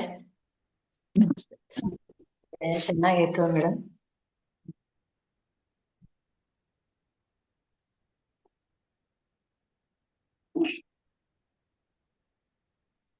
ಮೇಡಮ್, ನನಗೆ ಒಂದು ಇದು ಸ್ವಾಧ್ಯಾಯದಲ್ಲಿ ನೀವು ಮಾಡ್ತಾ ಇರೋ ಸ್ವಾಧ್ಯಾಯ ಹಿಮಾಲಯದ ಗರಿಗಳು ಗರಿ ಗುರುಗಳು, ಅವರು ಯಾರು ಗುರುಗಳು ಅಂತ ಅಸ್ತಾನ್ ಸಾಹೇಬ್ರ ಯಾವ ಗುರುಗಳ ಬಗ್ಗೆ ಹೇಳ್ತಾ ಇರೋದು? ಈಗ ಯಾವ ಗುರುಗಳು? ಅಲ್ಲ, ನಾನ್ ಹೇಳ್ತಾ ಇರೋದು ಈಗ ಶ್ರೀ ಎಂ ಅವರಿಗೆ ಸಿಕ್ಕಿದ ಜೀವನದಲ್ಲಿ ಒಂದೊಂದೇ ಹಂತದಲ್ಲಿ ಒಬ್ರೊಬ್ರು ಸಿಗ್ತಾ ಹೋಗ್ತಾರಲ್ಲ, ಹಾಗೆ ಸಿಕ್ಕಿದ ಒಬ್ಬ ಸಂತರವರು ಮಸ್ತಾನನ್ನು ಅಷ್ಟೇ. ಅವ್ರೀಗ ಮರಣ ಹೊಂದ್ಬಿಟ್ರು, ಅವ್ರ ಸಮಾಧಿ ಆಗಿದೆ, ಅವರಿಲ್ಲ. ಅವರ ಗುರುಗಳು ಅವರಲ್ಲ, ಸಹಜವಾಗಿ ಮಹಾವತಾರ್ ಬಾಬಾಜಿ ಅವರ ಗುರುಗಳು. ಶ್ರೀ ಎಂ ಅವರದು ಗುರುಗಳು ಅವರು. ಈಗ ಹೇಳ್ತಾ ಇರೋ ಗುರುಗಳ ಹೆಸರು ಅಂದ್ರೆ ಅವರು ಹಿಂದಿನ ಜನ್ಮದಲ್ಲಿ ಯೋಗಿ ಆಗಿದ್ದವರು. ಒಬ್ಬ ಮುಸ್ಲಿಂ ಸಂತ ಬಂದು ಇವ್ರ ಕಾಲ್ ಹಿಡ್ದಾಗ ಅವ್ರನ್ನ ಕಟ್ಕೊಂಡ್ಬಿಡ್ತಾರ, ಅವ್ರು ಧ್ಯಾನಕ್ಕೆ ಕೂತಿದ್ದಾಗ. ಹಾಗಾಗಿ ಏನಾಗತ್ತೆ, ಅವ್ರನ್ನ ಕಟ್ಕೊಂಡ ತಕ್ಷಣ ಅವ್ರಿಗೇನಾಗತ್ತೆ, ಗಾಬರಿಯಿಂದ ಕಂಡ್ಬಿಡ್ತಾರೆ. ಅಂದ್ರೆ 19 ವರ್ಷದ ಯೋಗಿ ಹಿಂದಿನ ಜನ್ಮದಲ್ಲಿ. ಹಾಗಾದಾಗ ಏನಾಗತ್ತೆ, ಅವ್ರು ಮುಸ್ಲಿಂ ಆಗಿರ್ತಾರೆ, ಅವರು ವಾಸನೆ ಬರ್ತಾ ಇರ್ತಾರೆ, ಒಂಥರ ರಕ್ತ ಅವ್ರಿಗೆ ಬಿದ್ದು ಎಲ್ಲ ಮಾಡಿ ರಕ್ತ ಎಲ್ಲ ಬರ್ತಾ ಇರತ್ತೆ. ಅವ್ರನ್ನ ನೋಡಿ ಅವರಿಗೆ ಅಸಹ್ಯ ಆಗ್ಬಿಟ್ಟು ಅವ್ರು ದೂರ ತಳ್ಳಿಬಿಡ್ತಾರೆ. ಯಾಕಂದ್ರೆ ಅವರ ಧ್ಯಾನದಲ್ಲಿ ಅಷ್ಟು ಒಂದು ಆನಂದದಲ್ಲಿ ಇರುವಾಗ ಇವ್ರು ಬಂದು ಅವ್ರನ್ನ ಕಟ್ಕೊಂಡ ತಕ್ಷಣ ಅವ್ರನ್ನ ತಳ್ಳಿ ಬಿಡ್ತಾರೆ. ತಳ್ಳಿ ಬಿಟ್ಟಾಗ ಅವ್ರು ಹೇಳ್ತಾರೆ, ನೋಡು, ದಯವಿಟ್ಟು ನನ್ನ ಮಾತನ್ನ ಕೇಳು. ನಾನು ಒಬ್ಬ ಗುರುವಿನಿಂದ ಶಿಷ್ಯನಾಗಿ ಅಲ್ಲಿ ನಾನು ಸಾಕಷ್ಟು ಕಲ್ತು ಬಂದಾಗ ಅವ್ರು ಹೇಳಿದ್ರು, ನಾನು ಈ ಭೂಮಿನ ಬಿಡೋ ಸಮಯ ಆಯ್ತು, ನಿನಗೆ ಸೂಕ್ತವಾದ ಗುರು ಹಿಮಾಲಯದ ಇಂಥ ಜಾಗದಲ್ಲಿ ಒಬ್ಬ ತರುಣ ಯೋಗಿ ಕೂತಿದ್ದಾನೆ, ಅವನನ್ನು ಹೋಗಿ ನೀನು ಪ್ರಾರ್ಥನೆ ಮಾಡು ಅಂತ ಕೇಳ್ತಾರೆ. ಹಾಗೆ ಅವ್ರು ಬಂದು ನೋಡುವಾಗ ಇವನನ್ನ ನೋಡಿ ಸಂತೋಷದಿಂದ ಯಾ ಅಲ್ಲಾ ಅಂತ ಹೇಳ್ಕೊಂಡು ಅವನನ್ನು ಹೋಗಿ ಕಟ್ಕೊಂಡ್ಬಿಡ್ತಾರೆ. ಅವನಿಗೆ ಅದರ ಅರಿವಿರೋದಿಲ್ಲಲ್ಲ, ಅವನಿಗೆ ಸಿಟ್ಟು ಬರುತ್ತೆ. ಇವನ ವಾಸನೆ ಬರೋ ದೇಹ ಮಾಂಸ ಅಂದ್ರೆ ಒಂದ್ ರೀತಿ ರಕ್ತ ಎಲ್ಲ ಇಳಿತಾ ಇರತ್ತೆ. ಇವ್ರು ಅಸಹ್ಯ ಹಾಗೆ ಅವನ್ನ ತಳ್ಳಿಬಿಟ್ಟಿರ್ತಾರೆ. ಆಗ ಅವ್ರು ಹೇಳ್ತಾರೆ, ದಯವಿಟ್ಟು ನನ್ನ ಮಾತನ್ನ ಕೇಳು, ನನಗೆ ನೀನೇ ಗುರು, ದಯವಿಟ್ಟು ನನಗೆ ಸಾಧನೆಗೆ ಅವಕಾಶ ಮಾಡಿಕೊಡು ಅಂತ. ತೊಲಗು, ನೀನು ನನ್ನ ಮುಟ್ಟಬೇಡ, ನಾನು ನಿನಗೆ ಶಾಪ ಕೊಡ್ಲಿಲ್ಲ ಅಂತ ಅಷ್ಟು ಮಾತ್ರ ನೀನು ಕೃತಜ್ಞತೆ ತಿಳ್ಕೊ ಅಂತ. ನಾನೀಗ ಹಾಗಾದ್ರೆ ನಾನು ದೇಹ ಬಿಟ್ಬಿಡ್ತೀನಿ, ನಾನು ಆ ನೀರಲ್ಲಿ ಅಲಕಾನಂದನಲ್ಲಿ ಮುಳುಗಿ ಸಾಯ್ತೀನಿ ನಾನು ಅಂತ ಹೇಳ್ತಾನೆ. ಏನಾದ್ರೂ ಮಾಡ್ಕೊ ಅಂತ ಹೇಳ್ಬಿಡ್ತಾನೆ ಯೋಗಿ. ಹಾಗೆ ಅವನು ಧುಮುಕಿ ಸತ್ತೋಗ್ಬಿಡ್ತಾನೆ. ಅವನ್ ಸತ್ತ ತಕ್ಷಣ ಇವನೇನ್ ಮಾಡ್ತಾನೆ, ಅಪ್ಪ ಮೈಯೆಲ್ಲ ಗಲೀಜಾಗಿದೆ ಅಂತ ಹೇಳಿ ವಾಪಸ್ ಅಲಕಾನಂದಲ್ಲಿ ಮುಳುಗಿ ಅದನ್ನೆಲ್ಲ ಮಂತ್ರಗಳನ್ನೆಲ್ಲ ಹೇಳ್ಕೊಳ್ತಾ ಬಂಡೆ ಮೇಲೆ ಹತ್ತಿ ಕೂತ್ಕೊಳ್ತಾನೆ ಧ್ಯಾನಕ್ಕೆ ಅಂತ. ಹಾಗೆ ಧ್ಯಾನಕ್ಕೆ ಕೂತಾಗ ಅವನಿಗೇನಾಗತ್ತೆ, ಕೂತು ಕೂಡ್ಲೆ ಮಹಾವತಾರ್ ಬಾಬಾಜಿ ಬರ್ತಾರೆ. ಅವ್ರು ಬಂದು ಹೇಳ್ತಾರೆ, ನೀನ್ ಎಂತ ಕೆಲಸ ಮಾಡಿದೆ ಅಂತ ಹೇಳ್ತಾರೆ. ನೀನು ಮುಖವನ್ನ ದೇಹವನ್ನ ನೋಡಿ ಮಾತಾಡಿದೀಯಾ? ನೀನ್ ಯಾರು? ಮುಖ ದೇಹ ನೋಡಿ ಮಾತಾಡೋದಾ? ನಿನಗೆ ಅರಿವಾಗ್ಲಿಲ್ಲ ಅಲ್ಲ ಹುಡುಗ ಅಂತ ಹೇಳ್ತಾರ. ಹಾಗೆ ಹೇಳಿದಾಗ ಅವರು ಆವಾಗ ಅವರಿಗೆ ಪಶ್ಚಾತ್ತಾಪ ಆಗುತ್ತೆ. ಅಯ್ಯೋ, ನಾನ್ ತಪ್ಪು ಮಾಡಿದೆ ಅಂತ ಅರಿವಾಗುತ್ತೆ. ಬಾಬಾಜಿ ನೀವೇನ್ ಹೇಳ್ತೀರಾ ಹೇಳಿ. ಆಗ ಅವ್ರು ಹೇಳ್ತಾರೆ, ನೀನ ಮಾಡಿದ ತಪ್ಪಿಗೆ ನೀನು ಶಿಕ್ಷೆ ಅನುಭವಿಸ್ಲೇಬೇಕು. ಅವನು ಹೇಗೆ ಮುಸ್ಲಿಂ ಸಂಸಾರದಲ್ಲಿ ಹುಟ್ಟಿ ಅವನು ಈ ತರ ಎಲ್ಲ ನಡ್ಕೊಂಡ, ಅದೆಲ್ಲವನ್ನು ನೀನು ಅನುಭವಿಸ್ಲೇಬೇಕು. ಹಾಗಾಗಿ ಈ ತಕ್ಷಣ ನೀನು ಕೇಚರಿ ಮುದ್ರೆ ತಗೊಂಡು ದೇಹ ತ್ಯಾಗ ಮಾಡು ಅಂತ ಹೇಳ್ತಾರೆ ಮಹಾವತಾರ್ ಬಾಬಾಜಿ.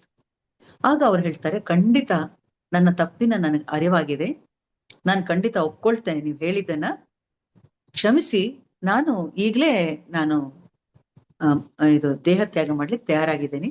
ಆದ್ರೆ ಒಂದು ನಿಮ್ಮ ಹತ್ರ ಪ್ರಾರ್ಥನೆ ಮಾಡ್ಕೊಳ್ತೀನಿ, ನಾನು ಈ ದೇಹ ಬಿಟ್ಟ ನಂತರ ಕೂಡ ಪ್ರತಿ ಕ್ಷಣ ನೀವು ನನ್ನೊಟ್ಟಿಗಿರ್ಬೇಕು, ನನ್ನ ಅರಿವಿಗೆ ನೀವು ತರಬೇಕು. ಯಾಕಂದ್ರೆ ನನಗೇನು ಗೊತ್ತಿಲ್ಲದೆ ನಾನು ತಪ್ಪು ಮಾಡಿಬಿಟ್ಟೆ, ಆದ್ರೆ ನನ್ನ ತಪ್ಪಿನ ಅರಿವಾಗಿದೆ, ನೀವು ಹೇಳದಂತೆ ಮಾಡ್ತೀನಿ, ಬಟ್ ನೀವು ನನ್ನ ಜೊತೆಗಿರ್ಬೇಕು ಅಂತ ಹೇಳಿದಾಗ ಅವ್ರು ಹೇಳ್ತಾರೆ, ಖಂಡಿತ ನನ್ನ ಮೊದಲನೇ ಶಿಷ್ಯನಾದ ಮಹೇಶನಾಥ ನಿನ್ನೊಟ್ಟಿಗೆ ಇರ್ತಾನೆ, ನಾನು ಒಂದೆರಡು ಸತಿ ನಿನಗೆ ದರ್ಶನವನ್ನು ಕೊಡ್ತೀನಿ ಮುಂದಿನ ಜನ್ಮದಲ್ಲಿ, ಆದ್ರೆ ಈ ತಕ್ಷಣ ನಿನ್ ಕೇಚರಿ ಮುದ್ರೆಯಿಂದ ನೀನೀಗ ಹೋಗ್ಲೇಬೇಕು ಅಂತ ಹೇಳ್ತಾರೆ.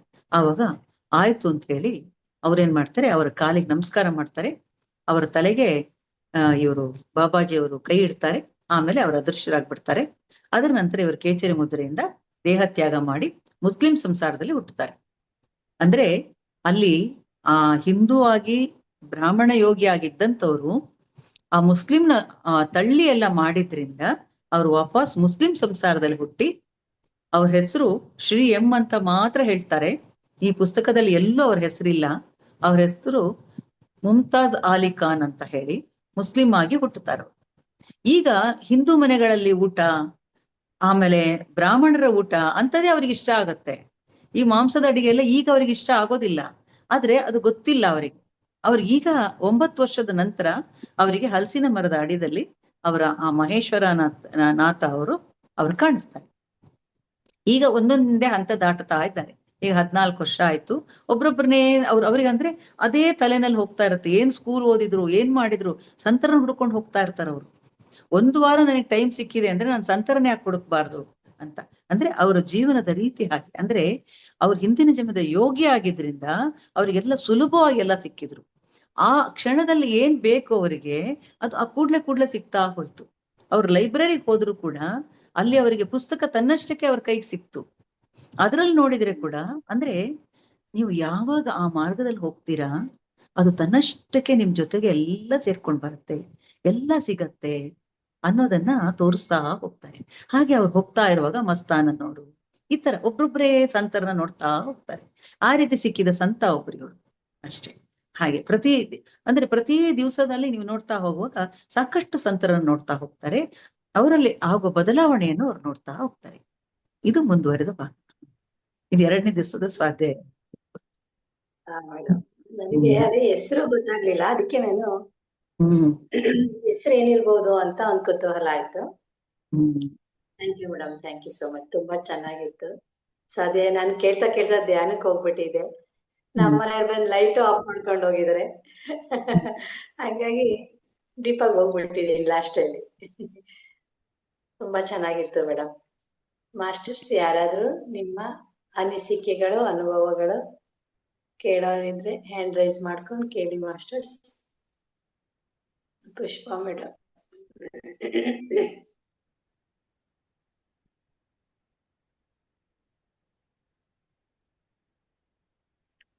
ಹಲೋ ಮ್ಯಾಮ್, ನಮಸ್ಕಾರ. ನಮಸ್ತೆ ಮ್ಯಾಮ್, ಬಾಬಾಜಿಯವರ ಬಗ್ಗೆ ಒಂದು ಬ್ರಾಹ್ಮಣ, ಹಿಂದೂ, ಮುಸ್ಲಿಂನಾಗಿ ಯಾಕೆ ಹುಟ್ಟಿದವನು, ಯಾವ್ದ್ರಿಂದ ಹುಟ್ಟಿದ, ಒಂದು ಮುಸ್ಲಿಂನನ್ನು ಒಂದು ಹೀಯಾಳಿಸಿದ್ರ ಬಗ್ಗೆ ಅಂದ್ರೆ ಕ್ಲಾಸ್ ತುಂಬಾ ಚೆನ್ನಾಗಿತ್ತು. ಯಾಕಂದ್ರೆ ನಮಗೆ ಒಂದು ಬಾಬಾರ ಬಗ್ಗೆ ಕೇಳ್ತಿದ್ವಿ, ಹೇಳ್ತಿದ್ವಿ, ಆದ್ರ ಕ್ಲಾಸ್ ತುಂಬಾ ಅದ್ಭುತವಾಗಿತ್ತು ಮ್ಯಾಮ್. ವಿಶಾಲ ಮ್ಯಾಮ್ಗೂ, ನಿಮಗೂ, ಶಾಂತಾ ಮ್ಯಾಮ್ಗೂ, PSS ಚಾನೆಲ್ಗೂ, ಅನಿತಾ ಮ್ಯಾಮ್ಗೂ ಕೋಟಿ ಧನ್ಯವಾದಗಳು ಮ್ಯಾಮ್. Thank you ma'am. ಅಂದ್ರೆ ಕ್ಲಾಸ್ ಇನ್ನು ಕೇಳ್ಬೇಕಿತ್ತು ಅನಿಸ್ತು, ಚೆನ್ನಾಗಿತ್ತು ಮ್ಯಾಮ್ ಕ್ಲಾಸ್.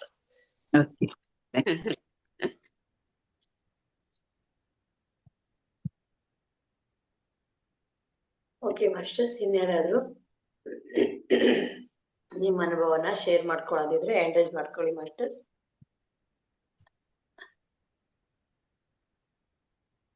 ಮೇಡಮ್ ಯಾರು ಇಲ್ಲ ಅನ್ಕೋತೀನಿ.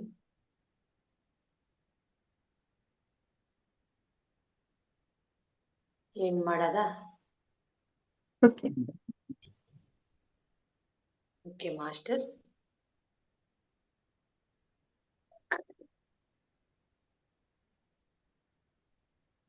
ಓಕೆ ಮಾಸ್ಟರ್ಸ್, ಈ ದಿನ ಹಿಮಾಲಯದ ಗುರುಗಳ ಗರಡಿಯಲ್ಲಿ ಸ್ವಾಧ್ಯಾಯವನ್ನು ಮಾಡಿದ ನಮ್ಮ ಶಾಂತಾ ಮುರಳೀಧರ್ ಮೇಡಮ್ಗೆ ತುಂಬು ಹೃದಯದ ಧನ್ಯವಾದಗಳನ್ನು ತಿಳಿಸುತ್ತಾ, ಪಿರಮಿಡ್ ಕಾಲ್ ಸರ್ವಿಸ್ ಬೆಂಗಳೂರು ರೂಪಿಸುವ ಈ ಕಾರ್ಯಕ್ರಮದಲ್ಲಿ ಭಾಗವಹಿಸಿದ ನಿಮಗೆಲ್ಲರಿಗೂ ಕೂಡ ಧನ್ಯವಾದಗಳನ್ನು ತಿಳಿಸುತ್ತಾ, ಪಿರಮಿಡ್ ಕಾಲ್ ಸರ್ವಿಸ್ ಬೆಂಗಳೂರು ಈ ವಿಡಿಯೋಸ್ ಅನ್ನ ಶೇರ್ ಮಾಡಿ, ಸಬ್ಸ್ಕ್ರೈಬ್ ಮಾಡ್ಕೊಳ್ಳಿ, ಮತ್ತೆ ನಿಮ್ಮ ಫ್ರೆಂಡ್ಸ್ ಶೇರ್ ಮಾಡ್ಕೊಳ್ಳಿ ಅಂತ ಹೇಳ್ತಾ ಈ ದಿನದ ಕಾರ್ಯಕ್ರಮವನ್ನು ಮುಕ್ತಾಯಗೊಳಿಸೋಣ masters. Thank you so much.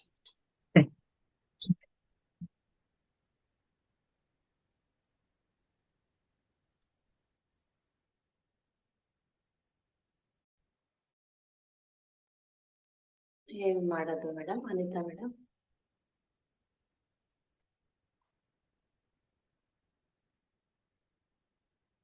Anita madam, end ಮಾಡೋಣ? ಓಕೆ.